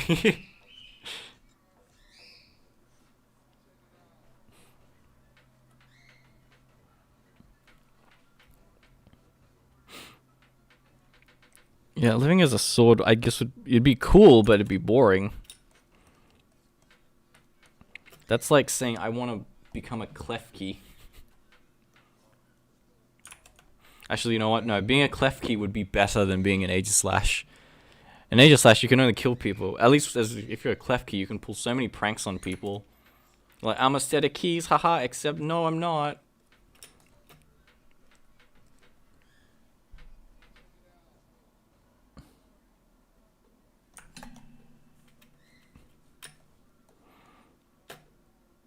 Imagine lighting people on fire as a fire type Pokemon. Yeah. Bro, like, who would... Oh, cool, we got a new subscriber. Awesome. Thank you, Project Baby Drip, for subbing. But yeah, imagine having... Okay, like, grass Pokemon and water Pokemon. I feel like if you had a grass Pokemon and a water Pokemon as your, like, sidekick or as a pet, that wouldn't be too bad. Like, most of them, it's like, yeah, it's like having a houseplant. Or, yeah, it's like having a walking fountain with you everywhere you go. That's kind of useful. But as soon as, like, there's a fire Pokemon with an active flame on its tail or on its eyebrows, like, the fire risk of those things are gonna cause so many issues. The fire department's gonna get paid overtime with just how many people, like, I don't know. Imagine just having a fire Pokemon and you've just got a walking bonfire. You've got a walking house fire with you everywhere you go that has that just has like an 80% chance that today something in your house is going to catch fire. Like, that's not going to be fun.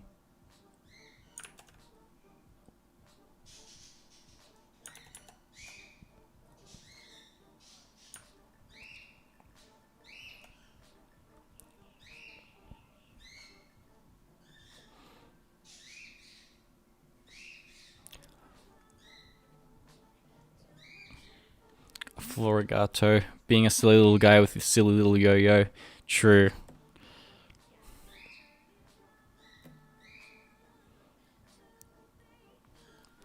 Don't even think it would. Let's do probably. Imagine being able to fly, go through walls, and not get hurt from an accident as a ghost type. True, but you're also dead. Do you dream of joining one of the main anime series teams? I don't actually know what the teams are, gonna be honest. People can ride on Ponyta without any damage. That's true, but... Oh yeah, I guess Ponyta's main is like a flame.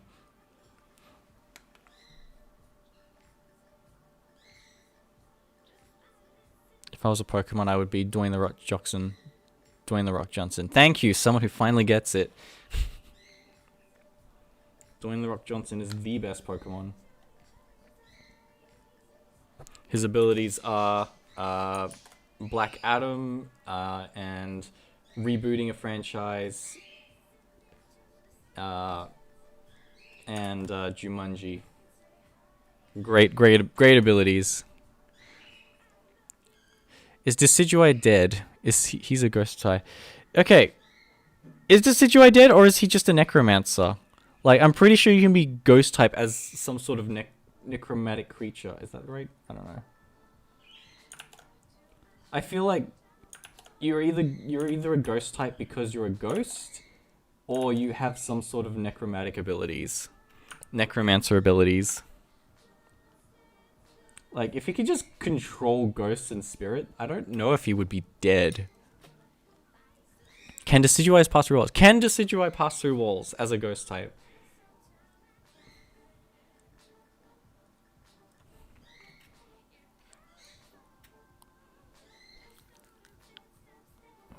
Decidueye is based on an extinct owl, hence the ghost type. Wait, really?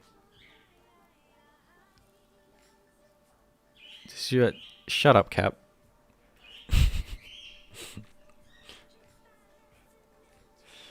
Wait, is he actually based on an extinct owl? Now I want to see. What owl is Decidueye based on?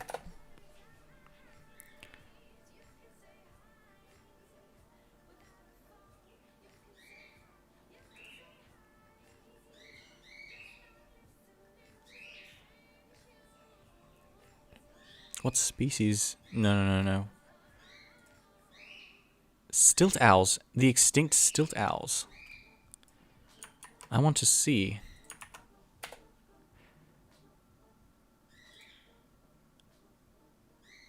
Oh. Dang, okay. Yeah, I get it now. Those legs, man. Hang on, I'll see if I can put an image. Bro, look at those legs. Yeah, I get it now. Those legs are very, very long.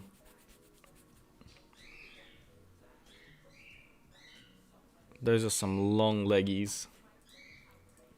Alright, he's just gonna chill there for now. You know what? In that case, I do think... In that case, I do believe that, yeah, that is a reasonable ghost type. I did not know that. That's actually really cool.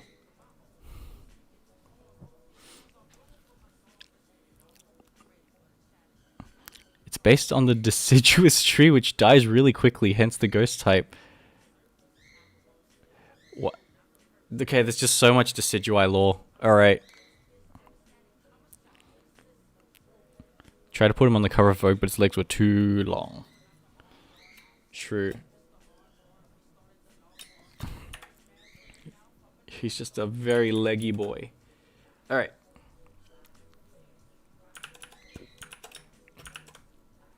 Back to work. Hang on, you know what? I got an idea. I'm gonna save this image.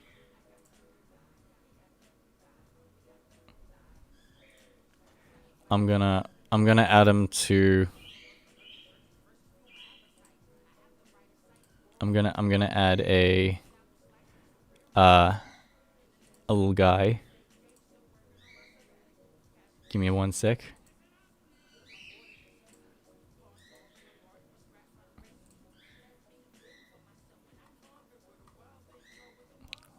Where the heck? How do I add an image?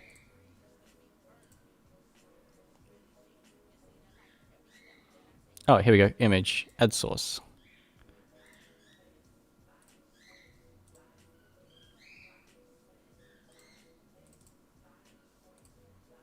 There we go. He can chill right here. Beautiful. Alright, back to work.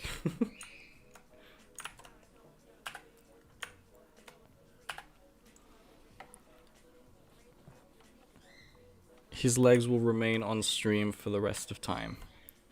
Alright. So, I'm going to just quickly move things around. Oh, also, thank you, Project Baby Drip and Crawler Gorath for subbing. That's awesome.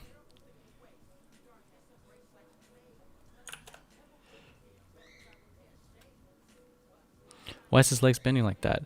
No, they always bend like that. Like that's a bird thing. Birds' legs bend backwards. Look at flamingos. Look how cursed and wretched their legs look.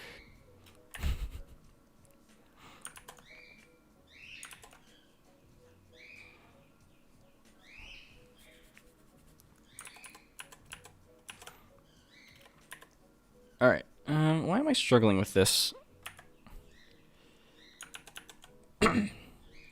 Excuse me. Yeah, my throat's getting really dry. I'm gonna have a quick drink. Give me a sec.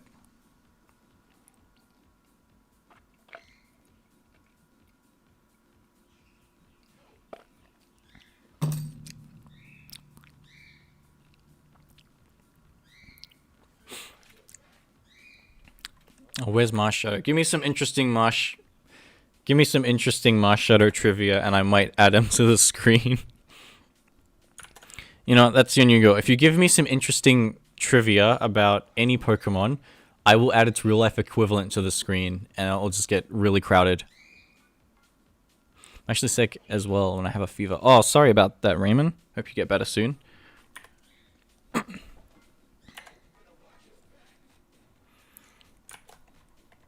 Yeah, give me any interesting Pokemon trivia about its real-life equivalent, and I will add it to the stream.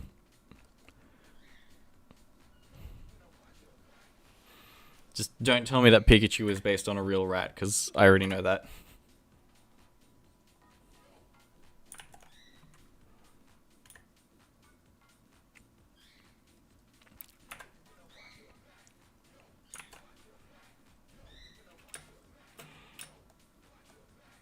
Arcanine's based on a dog. Let's put him up there. True. What dog, though?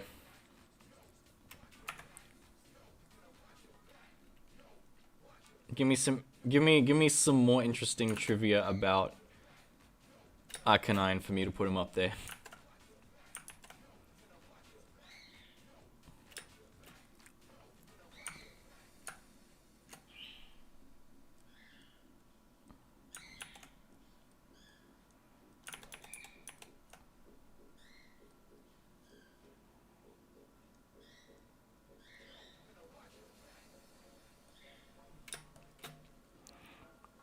He's based on one of the dogs. Dashion is based on a Dashion. Let's put it up there.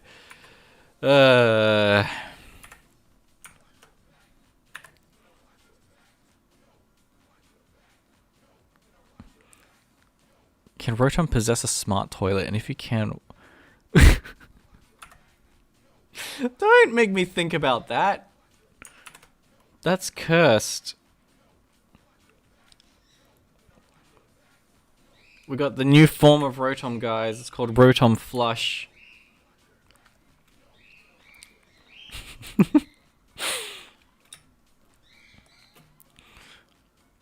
Pokemon with pants are not pants, it's fur. It just...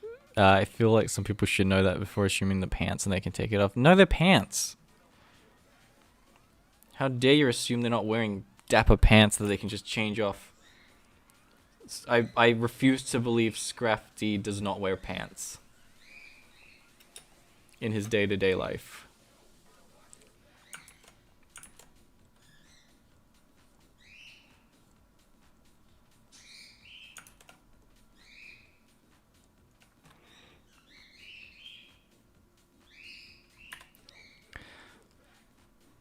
Arcanine, the legendary Pokemon, is not a legendary.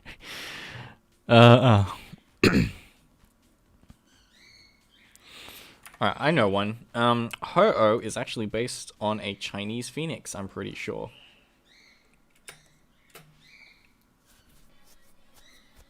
Oh, I'm skipping this song. This song sucks.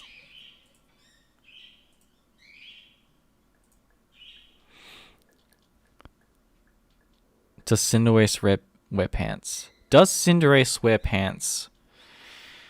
Good question.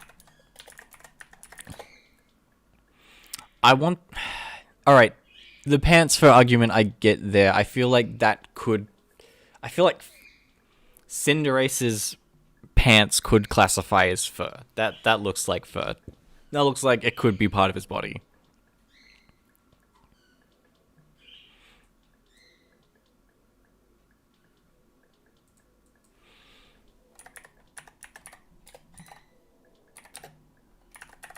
And in honor of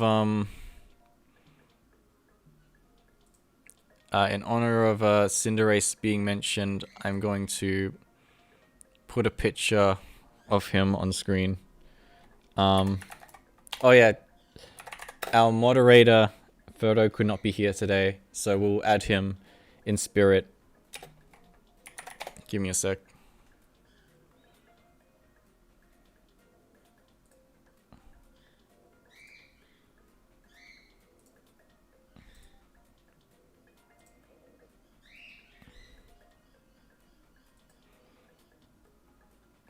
I'm going to add Cinderace to the screen in honor of our late friend who hasn't died yet. He just hasn't been able to come because he hurt his back. There we go. Beautiful.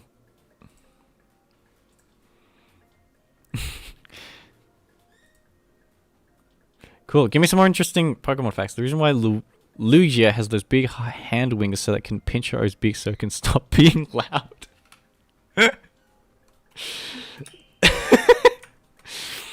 That's pretty good. Wait.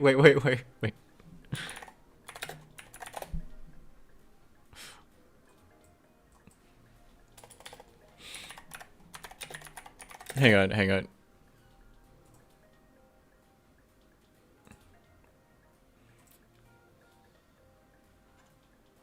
I got it. Let's do this.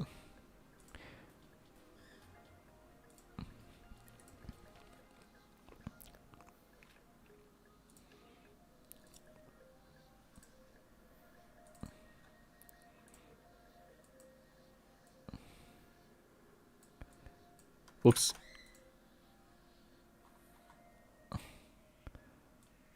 I have too many images. Can I flip this? Bro, how do I flip the image? Can I not flip the image? Transform. Flip horizontal. Here we go.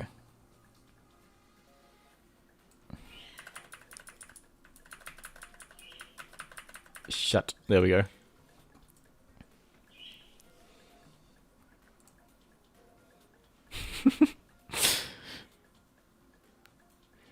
Did you know Umbreon's rings were originally going to be green, but they made them yellow? Why were they going to be green? I thought he was like... Because he's supposed to be like the night Pokemon. I don't understand why green is a choice that they would have considered. Did you know that Ash's Totodile, despite it not being evolved and it's small in size, can defeat some tough opponents such as Charizard and Kingdra? Now where is my reward? Torchic is based on a tradition in Japan where chicks are getting painted and brought up as pets for kids, and when they grow up, they aren't as cute anymore and get thrown away. Wait, what? Really?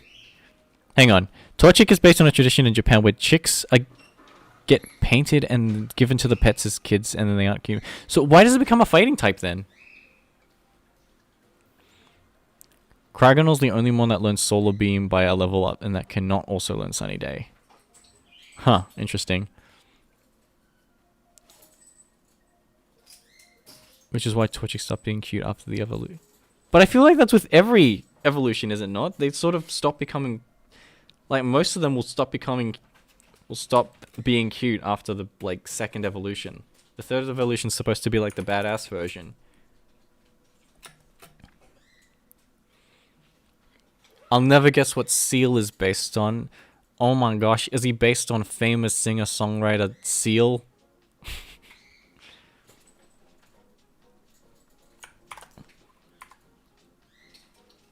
Creator of that one song from... Is it Batman and Robin? I can't actually remember. Okay, I drew this on the wrong layout.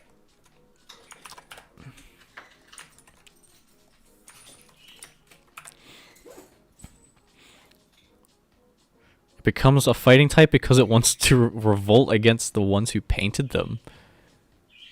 This one I'm having a little bit of a harder time being convinced. My shadow is only the one or two. Guys, I want facts about Pokemon in real life, not Pokemon in the game. If you said something like Marshadow is actually based on the common myth of eating a marshmallow will make a soul disappear or something, then yeah.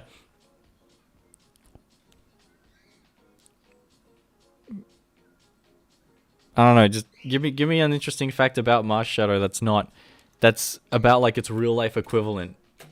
I want to learn about the world through Pokemon. Give me National Geographic, but it's through Pokemon.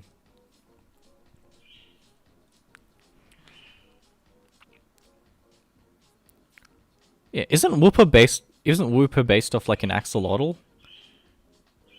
But where does the name Wooper come from? Like, does Wooper actually whoop? I actually don't know. Where's Wooper's arms? Wait, Wooper has arms, right? No, Wooper doesn't have arms. True. Okay, why does Wooper not have any arms?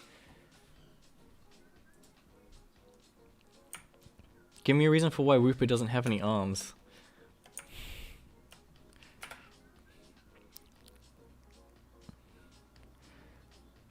Marshadow's fighting is based off a role of human tribes from before. What tribe?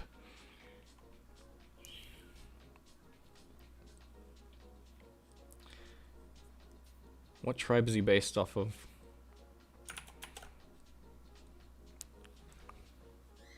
Came here to give a like, have a good thing. Thanks, Sean.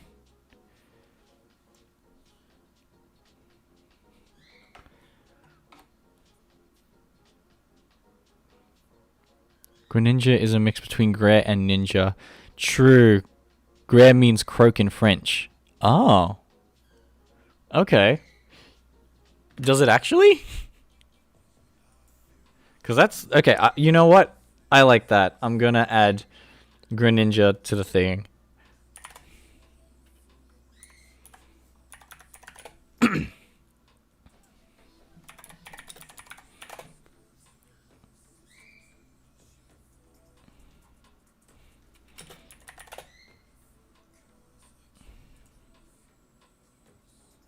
I need to find a transparent PNG. Bro, none of these are transparent PNGs. What the heck? Oh wait, that's a transparent PNG.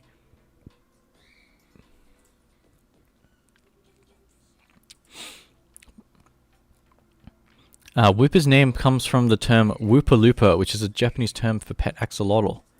Really? Wooper Looper. Is that a thing?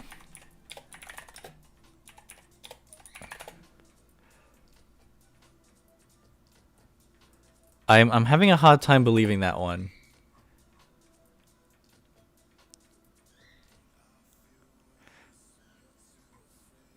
What is the Japanese? Upa Rupa. Aruhato axolotl. Oh! Okay, you know what? That's good. I will add Wooper to the stream.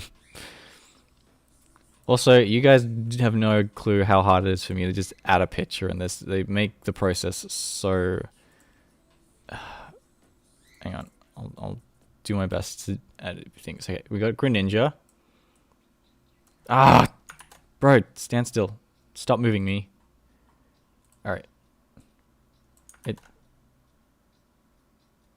Give me 1 sec. I'm just going to lock everything that does not need to move. Alright. Now I can move the frog. Alright, we got that there. And then I'm going to add a Wooper Looper.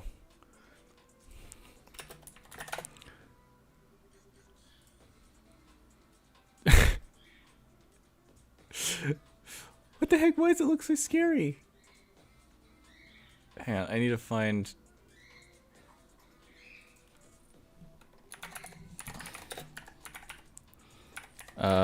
give me 1 sec.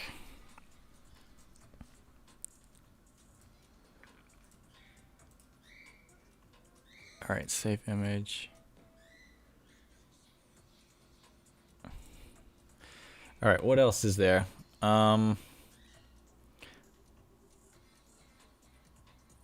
Marshadow's name is a mix of martial arts and... Wait, really? Is it martial arts? Wait, does Marshadow actually do martial arts or not? I'm actually not sure. Help Furatress gets a Mega Evolution because... True. The Fortnite story. Yeah, I have to add so many PNGs. Is that the framed Australian wildlife I hear in the background? No, that is my... You know what? It sort of is. It's I have pet birds. They're cockatiels, which I guess are an Australian bird, now that I think about it. Yeah, I got some funny little guys, but no, they're not wildlife. They are pets. Very... Alright, we got Wooper in here. Wooper's just going to chill right there. Alright, you know what? I'm going to look up. What does Marshadow... Okay, how do I change my stream? Can I... Display capture? This is the wrong screen. Give me a sec.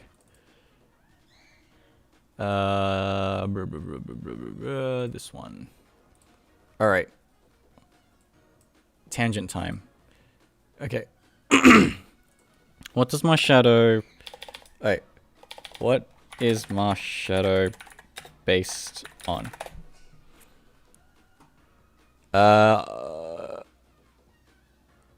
Of shadow people, the staples of both world mythology, and my shadow doesn't have a lot of specific allusions to the title in any story in particular. My shadow does not have a lot of specific allusions to tie it to any story in particular. Well, that's sad, isn't it? My shadow is just a boring... I'm sorry, but my shadow is just there. No interesting things about my shadow. Alright, back to work. I'm so sorry, Skittles, but there's no interesting Marshadow facts.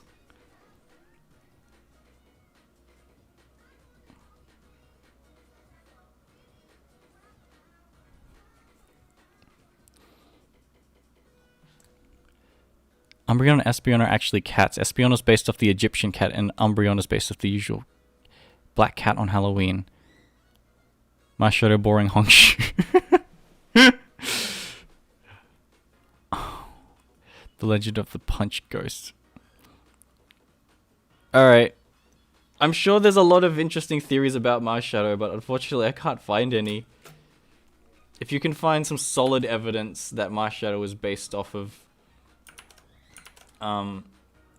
some sort of interesting mythology, then I will consider adding a marshmallow picture.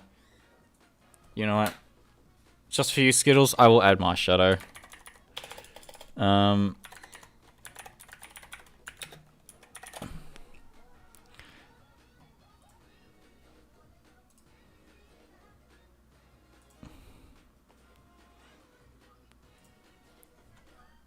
Alright, here we go.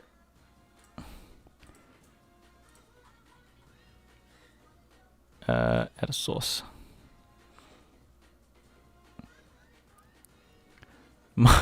My shadow is a black person. Oh, dude. Oh, cool. It's even got watermarks on it. Brilliant. There we go. He'll be hiding in the corner, like the sneaky guy he is. It's in a black set. It's doing. All right. Shallows is a. Luchi. Whoa. What is the? What is this fax that? Why are there so many big words? Hang on. Shallows is a Chromodoris lochi nudibranch. Nudibranch comes from the Latin and Greek for naked gills. I don't even know what Shellos is, gonna be honest. Oh, that thing. Oh. Remove my shadow, he's racist. Okay, fair enough. Good point. From the Latin and naked gills. Alright, I have to look up what the real life image is. Hang on. Chromodoris lochi nudibranch. Whoa! Oh, those look sick! Oh, those are really pretty. Okay, I'm adding this dude. See if I can find a PNG of him.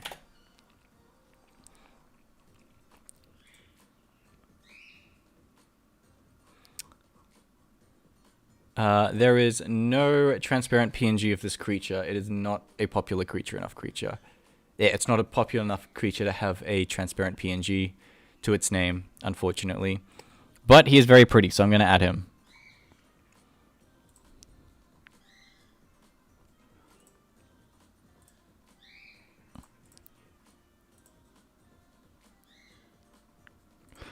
I get it. Dude. Alright, you can reside where the Mars Shadow was. Hopefully he's not racist. Alright, there we go. Alright.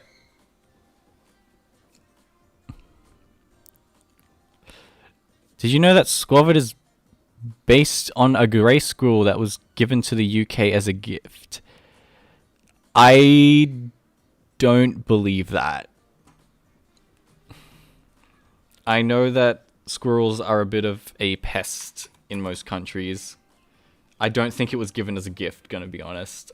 I'm gonna say that it was given to the UK possibly to either balance their ecosystem somehow or destroy it even further.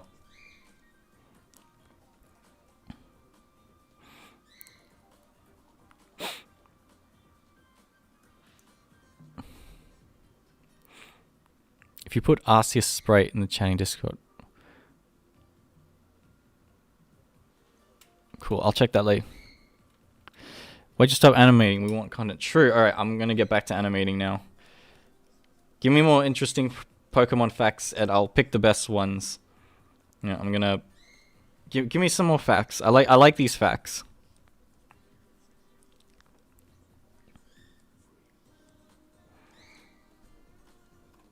But I need to get back to animating.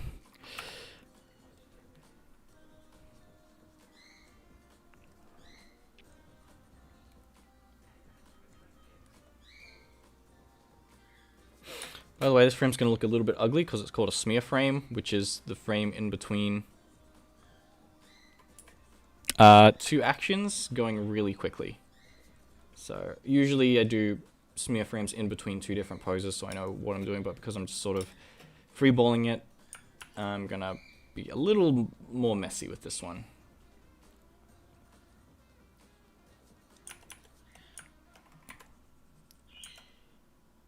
Okay, move this up here.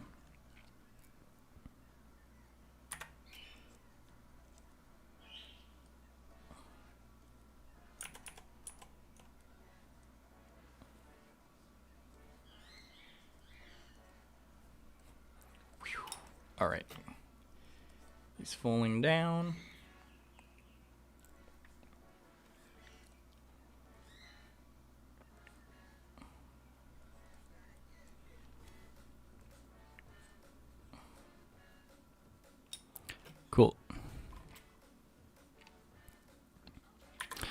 Pokemon Coliseum was made by people who had no idea about Pokemon.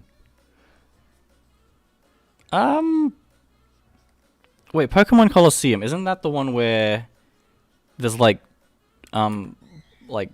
cursed Pokemon? Is that correct?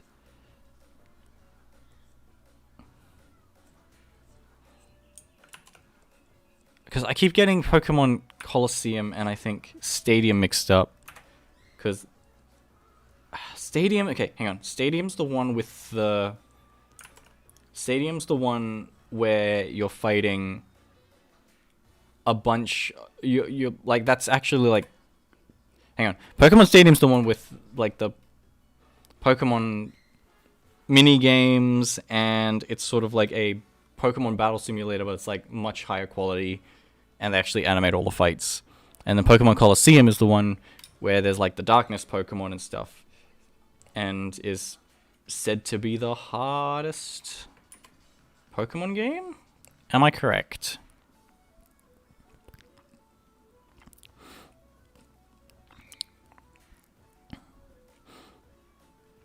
Give every Pokemon pick IV and EVs. I've never played Coliseum, so I don't actually know.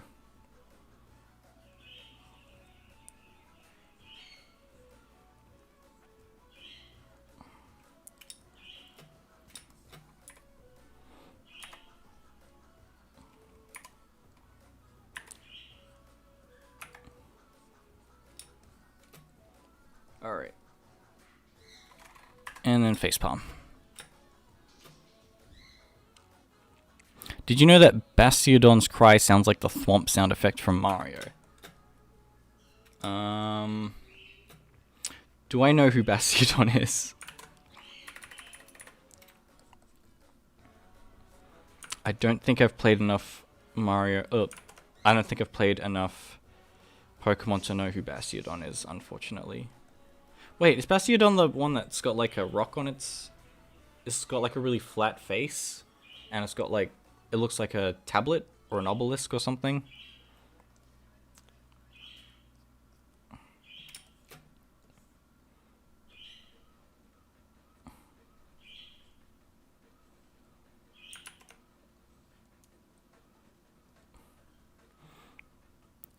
Shield face. Okay, I think I do know that. I think I do know what Bastiodon is.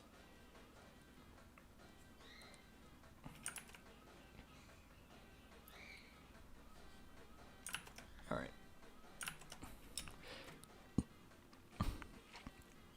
I guess that's an interesting fact. I'm gonna have to double check to verify that it's true though.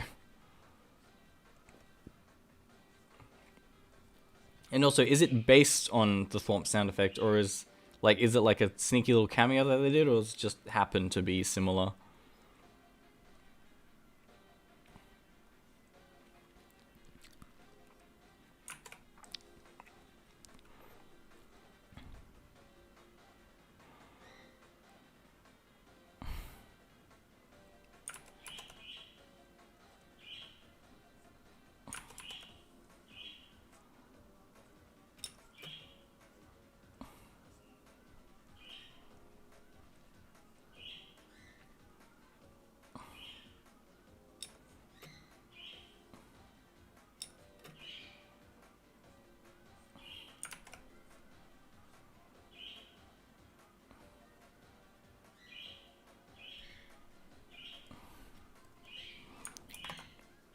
Good enough.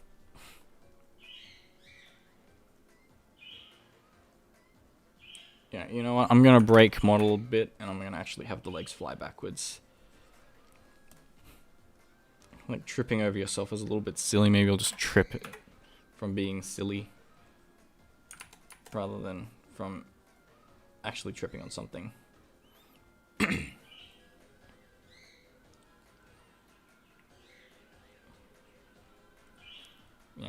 Yeah, that's fine.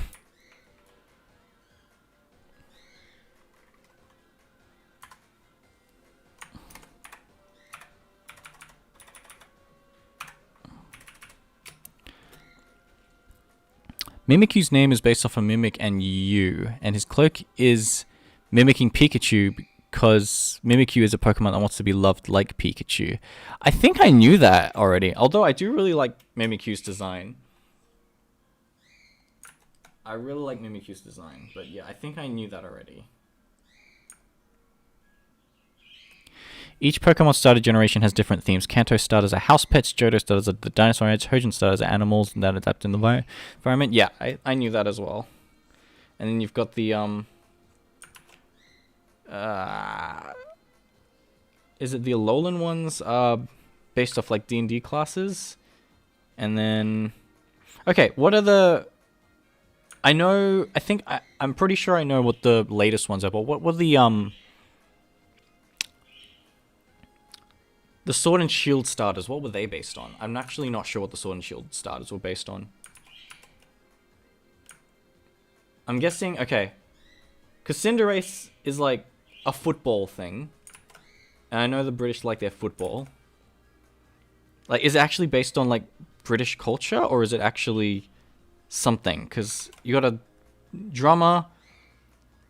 Because you got a monkey that plays the drums. You got a US military sniper, and then you've got a football rabbit. Like, I don't really see the correlation. Gen 6, okay, X and Y are based on D&D classes. Sorry, I jumped ahead.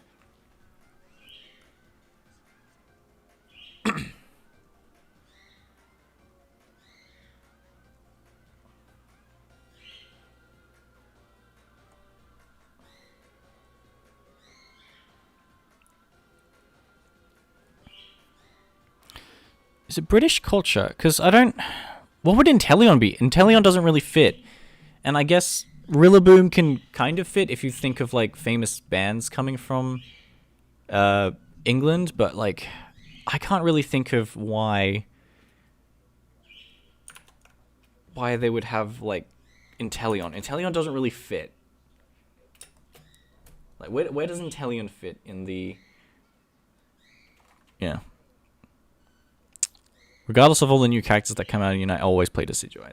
Yeah, it's good. Play who you're confident in. Right, hang on. What's this bottom layer? Oh, that's the... Alright, I'm gonna actually...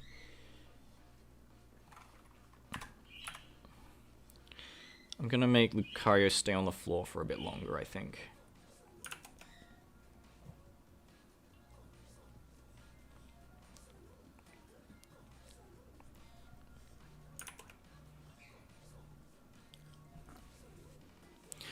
Yeah.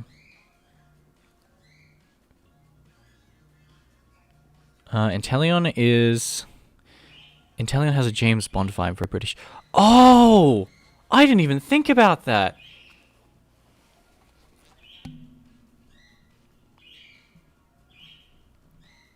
You know what? That's true. Yeah, you know what? Yeah, that makes sense now. Okay.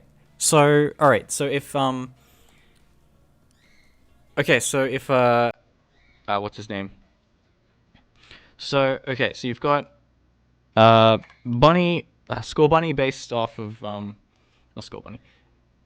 Yeah, whatever the rabbit's name is, I can't remember. Cinderace. If you've got Cinderace based on football, and then you've got, Inteleon based on, like, James Bond, what is Rillaboom then?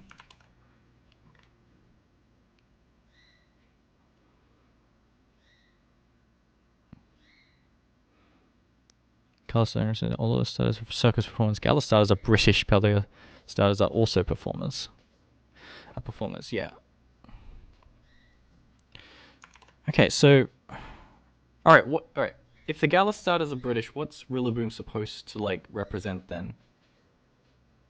Is it music in general, or is it like a specific drummer or something?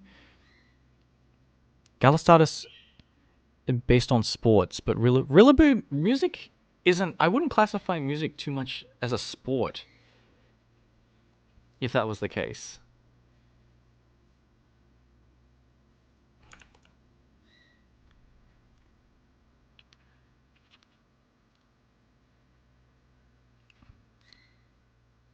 Okay, yeah, I got the Inteleon is based off James Bond now. That's a cool fact. I'll add I'll add James Bond to the to the roster. But based off British. Okay, so then what is Rillaboom specifically? Because I'm struggling to imagine. Maybe I don't know British culture well enough, but I can't figure out what specifically Rillaboom would be based off of.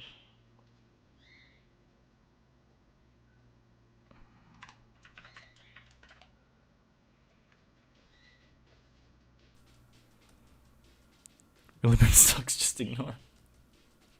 Oh no.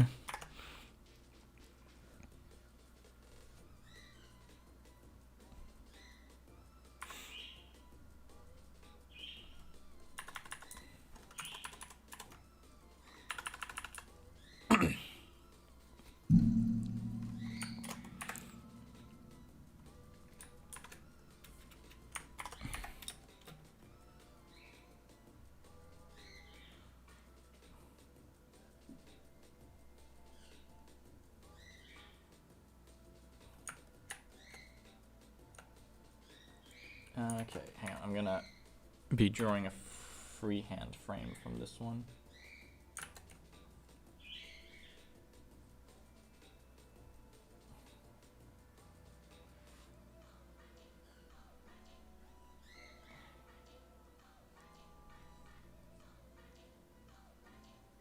It's gonna be off the frame, so it doesn't really matter.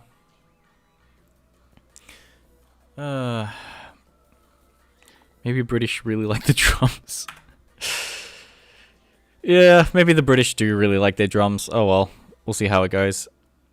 By the way, how long did it take you to learn animation, or where did you learn? Self-taught, pretty much. I started animating at about 14 years old, maybe. It was just like stick figures and stuff first. Stick figures are a great way to just learn animation. I joined the RHG community around then as well. Didn't do very much, so it was very nothing thing. I pretty much had no fights whatsoever.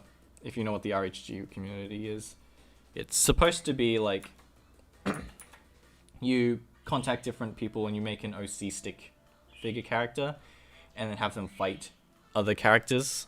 But I only ever got into one fight, which I did win, but then every other fight that I joined fell through, so I didn't actually get to grow or have much impact. But yeah, like, it was a good experience, and although it was very short-lived, I sort of went from there to start creating my own things, went to university to learn animation even further, which it was not a great experience, gonna be honest. Uni did not help me very much. My teachers were amazing and really friendly and great people.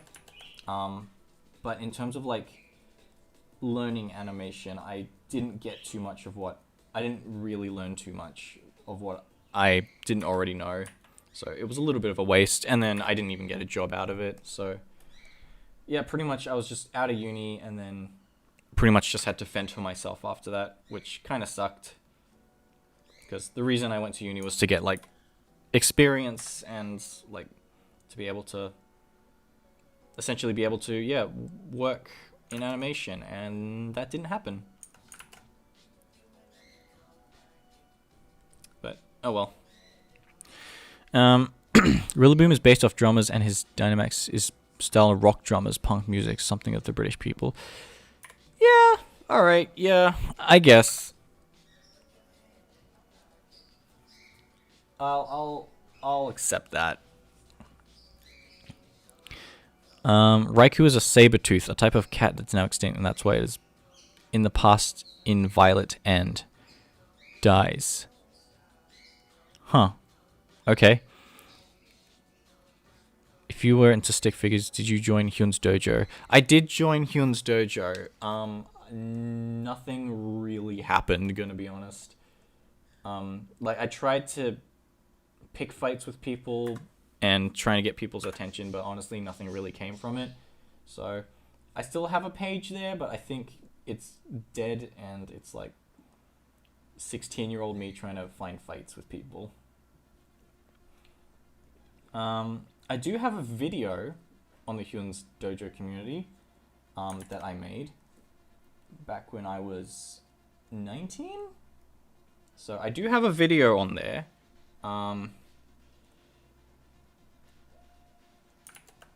But it's not. It's alright. It's before I became Beak Brush, so it was a solo project. But yeah, I do have a video on Hyun's Dojo. That is of my creation.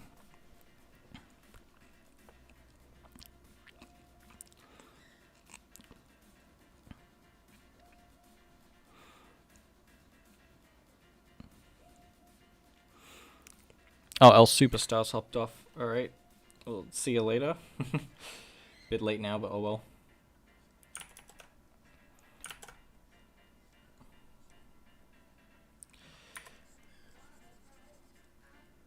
Alright.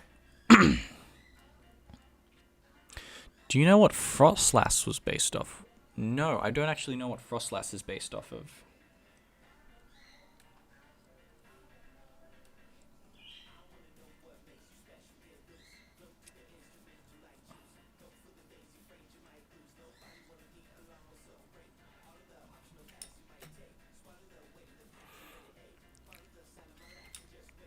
Gonna lurk from now on, still here but too tired. That's fine. I'll be focusing on animation and occasionally chatting. Raiku's a saber-tooth and he's now extinct and that's why it dies. Yeah, I knew that.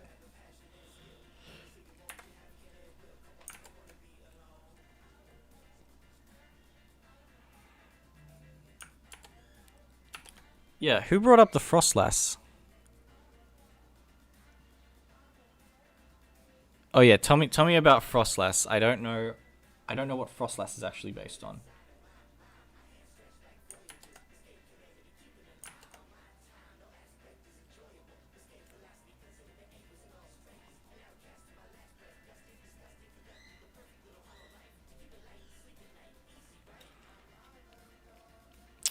Flygon was already going to have a Mega in Gen 6, but never happened because the developers couldn't come up with the design. Huh. Really? I feel... Huh. When something gets cancelled because they can't come up with a design, I feel like that's a very poor excuse, gonna be honest, especially by the Pokemon company. Like, they couldn't come up with a design in time, or just...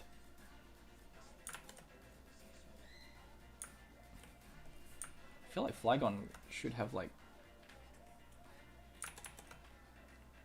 some of the easiest design elements, because Flygon's pretty...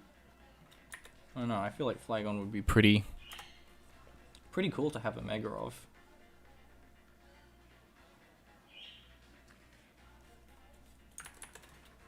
Alright, I might do this on a separate layer so I can blur it separately.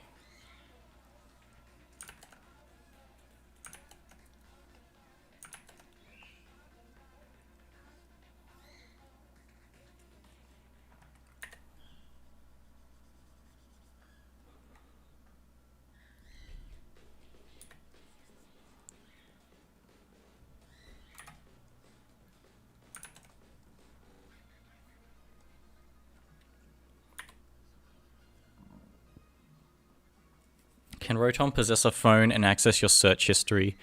This is why it's... Bro, China would be adopting so many... would be adopting so many Rotoms. The planet will be way less safer to live in. It's based off the It's based on the Japanese folklore of the Yuki Onna, a beautiful woman who haunts the snowy mountain where she died and preys on mountain travelers. Ooh. Ooh, okay, I like that. That's cool. Eevee is one Pokemon that has a ton of evolutions because it is a K9 and there are a ton of different K9s. Ha ha ha ha ha. Alright. That's pretty good.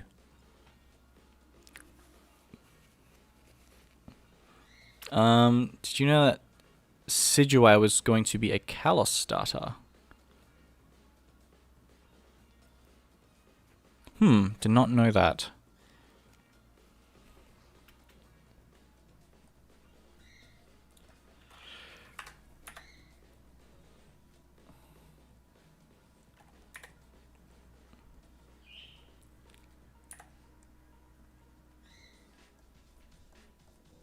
let's finish up this frame, and I think I'm just gonna watch back the animation, see if it's looks okay. Hey, that's pretty good.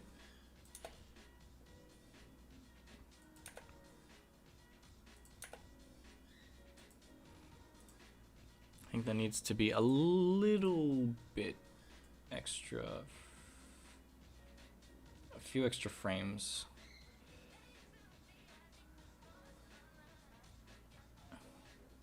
Okay, I think I'm gonna redo this frame. The Decidueye was gonna be put in Smash, but they decided not to do it. I think that was actually because, wasn't it, Sakurai was asking, okay, we needed a new starter, and he asked or was that with Min Min? I can't remember.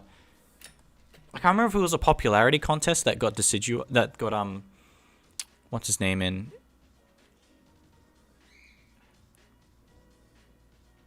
Wait,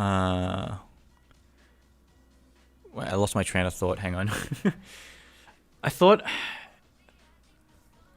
I can't remember, but I thought it was that when Sakurai wanted to do Greninja because he thought that the idea of a ninja would be cooler. Although I do think that Decidueye would have made a pretty fun Smash. Actually, no. Now that I'm thinking about it, he's going to be another ranged spamming character. If he's got a bow. That would be annoying. Honestly, no. I'm going to say I'm glad that Decidueye didn't get at it. Decidueye and Pokken's a lot of fun, though.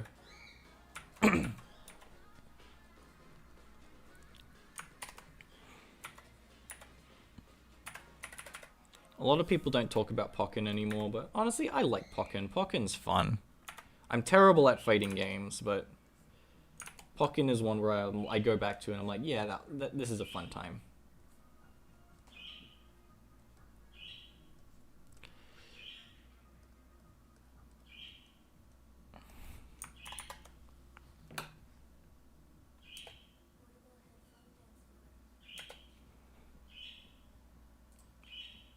Alright, I'm gonna speed up this animation slightly.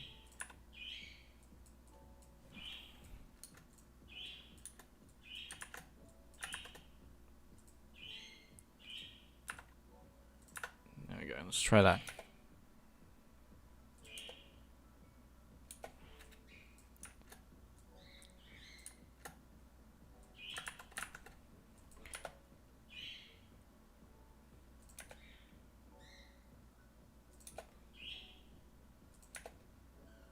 Yay, there we go. Cool. That animation's done. Oh, I still got to add the hair. And I think I forgot his tail as well, which I also need to add. But yeah.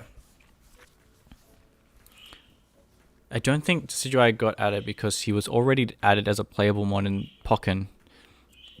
And then in Popular Go, were only added as support. So they gave Incineroar some screen time.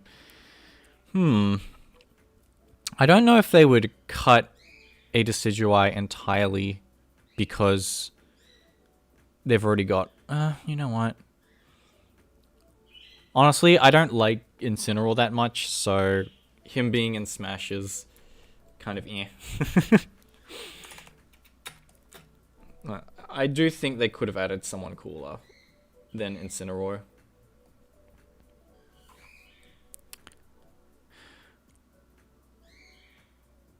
I want them to add Eevee. Eevee in Smash. I feel like in Smash you need to add big characters. If they had some sort of... If they had Eevee in it, but Eevee would be like a... Okay, this would be an awful thing to have, but if you had like Pokemon Trainer, and then you had... But it's just Eevee, and Eevee can swap out to like... Has like Shulk's... Eevee had Shulk's like wheel, and then he switched between the evolutions. That would be kind of sick.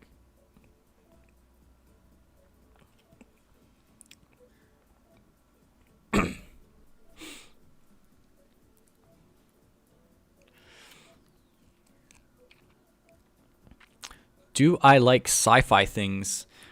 I guess I do, yeah.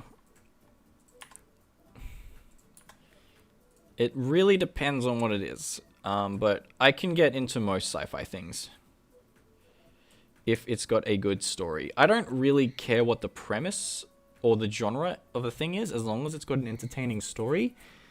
Then I'm all for it. Like, as much as I love Star Wars, nowadays the stories are so garbage and just uninteresting that I honestly do not care for most of the Star Wars stuff coming out these days. Even though I love the prequels, and I will defend the prequels till I die. But I cannot defend any of the new stuff coming out, except for maybe Andor and the last season of Clone Wars.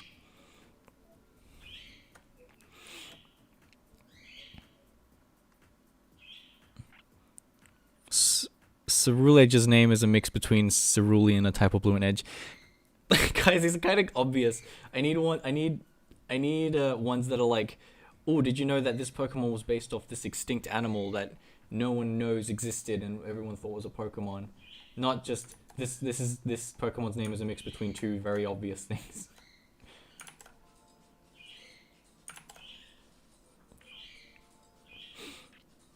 Alright, how did the idea of Chansey come around? There we go. Okay, what is Chansey? Chansey looks like an egg. Is she a hard-boiled egg, but then she has an egg pouch? Is she based off some sort of healing remedy in Japan where hot onsen eggs would like heal you? And why is she so tanky? Is she based off anything like that?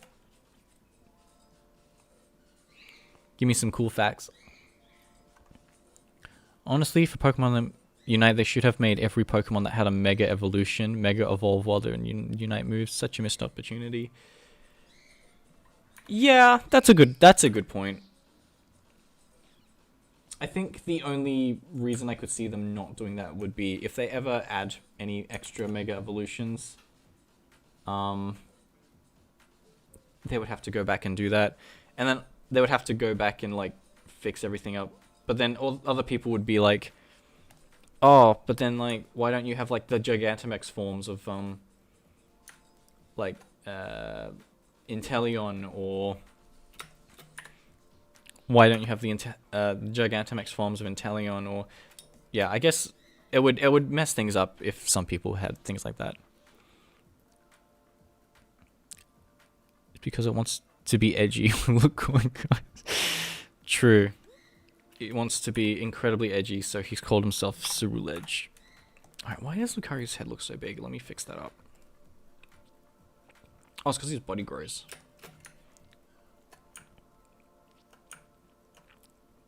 There we go.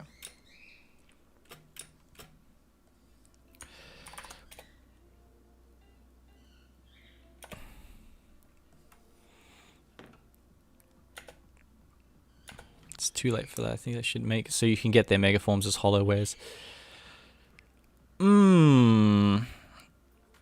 Maybe. I don't know. I'm gonna be honest. I've never played the. I didn't play any of the games that have Mega Evolution, so I know very little about them. I do think they look cool. But yeah, I know very little about Mega forms. And I apologize for my not knowing too much about that topic. Alright.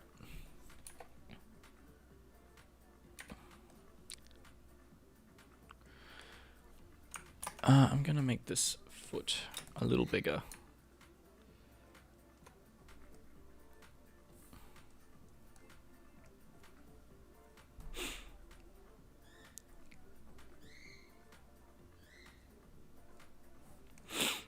Another missed opportunity is to have given every player at least a 1 in 200 chance to have their Pokemon as a shiny.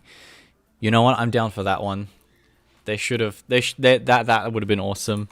Just randomly, you get a team of shiny Pokemon. But no, they're probably gonna add shiny Pokemon, but they're just gonna have it as like a monetization thing, where it's like, equip this spray and you'll have a 1 in 2,000 chance to spawn in as a shiny variant of your Pokemon of choice, and you'll get extra luck.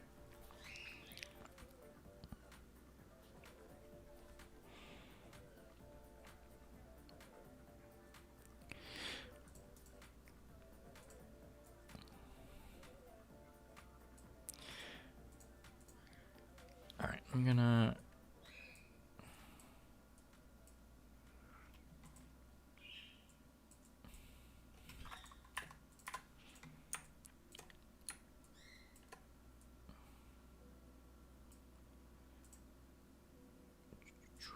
This goes down here. There we go.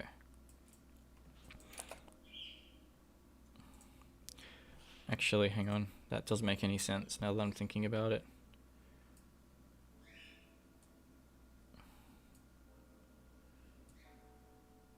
The arm should be down here, because if it's going up this way... Then yeah, okay. So this frame should not exist. Alright, cool. I think that's all the animation. Oh, right, and then the hair. Never mind. Let's add some hair.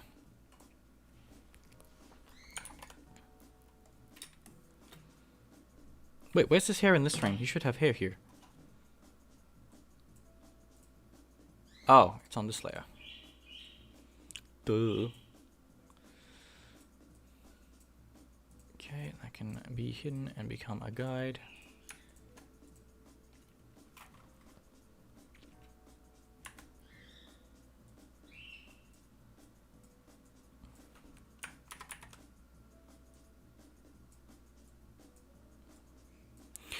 I'm the only one who realized that Urshifu isn't registered as an EX license, even though Urshifu is a legendary and not a mythical. Is Urshifu really considered a, like, he's not a, I wouldn't, I don't know if I would consider him, like, a legendary on the same level as, like, because he's, like, I guess he is a legendary, but he's not, like, he's pretty, like, I don't know what I'm saying. I don't know. To me, it makes sense. He's not, like, super legendary. I don't know. Maybe I think they also just call EX Pokemon the Pokemon that are just too overpowered. And Urshifu doesn't really fit into the super overpowered realm anymore. Like, I guess he did at first, but I think over the years he's sort of become pretty okay.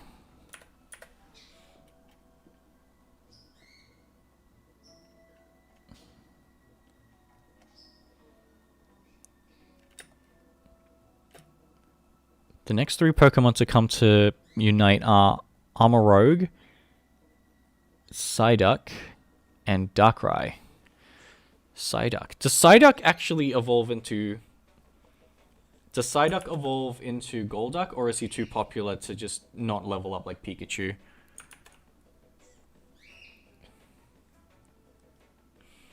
I like how the game is just sometimes forgets that Pokemon have evolutions. Like, it just starts Lucario at the top. And wait, hang on. Does Urshifu start as Cubfu? I don't actually know that. I don't think I've actually played. Alright, see you, Raymond. No, Psyduck does not evolve. Bruh. Alright. Psyduck's got plot armor. Not plot armor. He's got brand armor. He's too popular to evolve.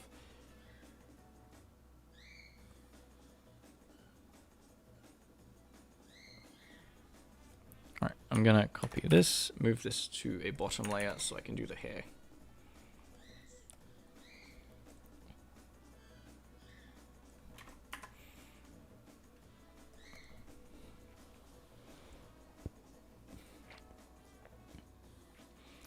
Hello, Giyu. Giyu. Oh, thank you. Thank you for the compliments. I'm glad you like my videos.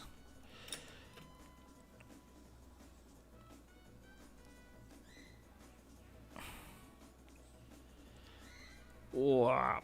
Alright, now he's fallen down. Alright, what else have we got?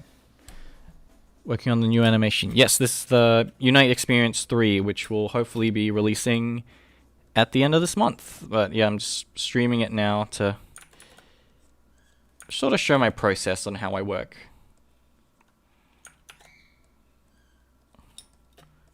Yeah.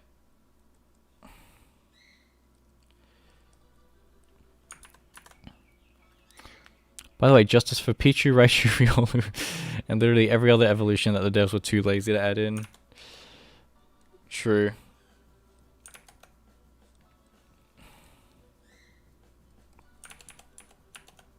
Okay, I want it to squish this way.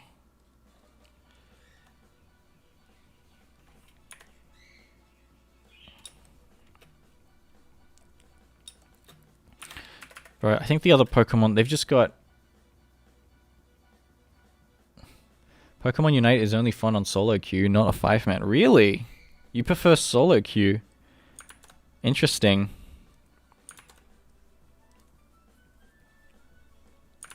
I mean, I have to play solo queue just because I don't really have any friends that live close by that also play the game. Yeah, alright, I'm gonna add one more frame here. But like 5-man's pretty fun. Unless you're just so good at the game that you just don't even need friends. You can just carry the game by yourself. So you just need the challenge. Urshifu's not banned in competitive Pokemon, so he isn't an EX. True. Pichu, Riolu are not Unite because they are baby Pokemons. Riolu's not a baby Pokemon. Oh, actually, Riolu. Sorry, I was gonna say, then why is Raichu not there? Like, I get they're baby Pokemons, but then how do you explain like every other starter having their evolutions in? Because they're also baby Pokemon.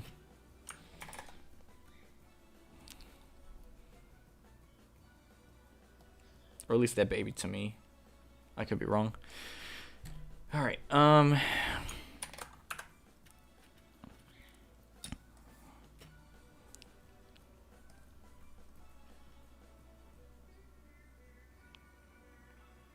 cool. I'm going to add the last bit of hair, and then I think that's good.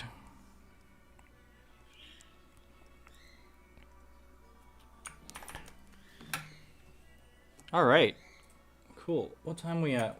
1:50. I'm only probably going to go for another 10 minutes. I don't know if I can stream all the way. Oh, I don't know if I could not stream all the way. I don't know if I can color everything in, but I'm going to just watch it back. Just make sure it's all good.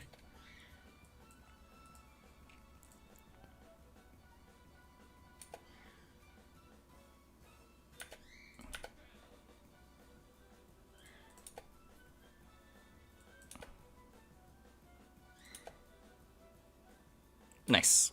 I am happy with that. Cool. More than 5-man tomorrow. I will play a 5-man 10 matches, 8 match, lose, and solo 10 matches, 9 matches. Winner. Cool. Cincy. Alright, cool. Good luck with your matches. Alrighty. Honestly, I don't know if I'm gonna keep going, otherwise I'm probably going to be on for a bit longer, and I'm getting a bit hungry, so I might head out soon. But yeah, thanks for joining the stream, guys. I'm going to, hang on, give me a sec. Alright, yeah, I might sign off for now. But yeah, so that's all we got Lucario falling over. Now, you can see the process of that took an entire, was it been 3 hours? 2 hours? Almost 3 hours. But yeah, in 3 hours, managed to get Lucario spawning in, looking around, and then running off and falling over. Oh yeah. Cool. All right. Well, I think that's gonna be it for today. I'll catch you guys on Saturday. Make sure. Oh, if you want to join our Discord, links in the description. There's a lot of fun memes that we post there, and you can bully everyone else that's in the chat. But yeah, I will catch you guys later. All right. Yep. See you later. Bye bye.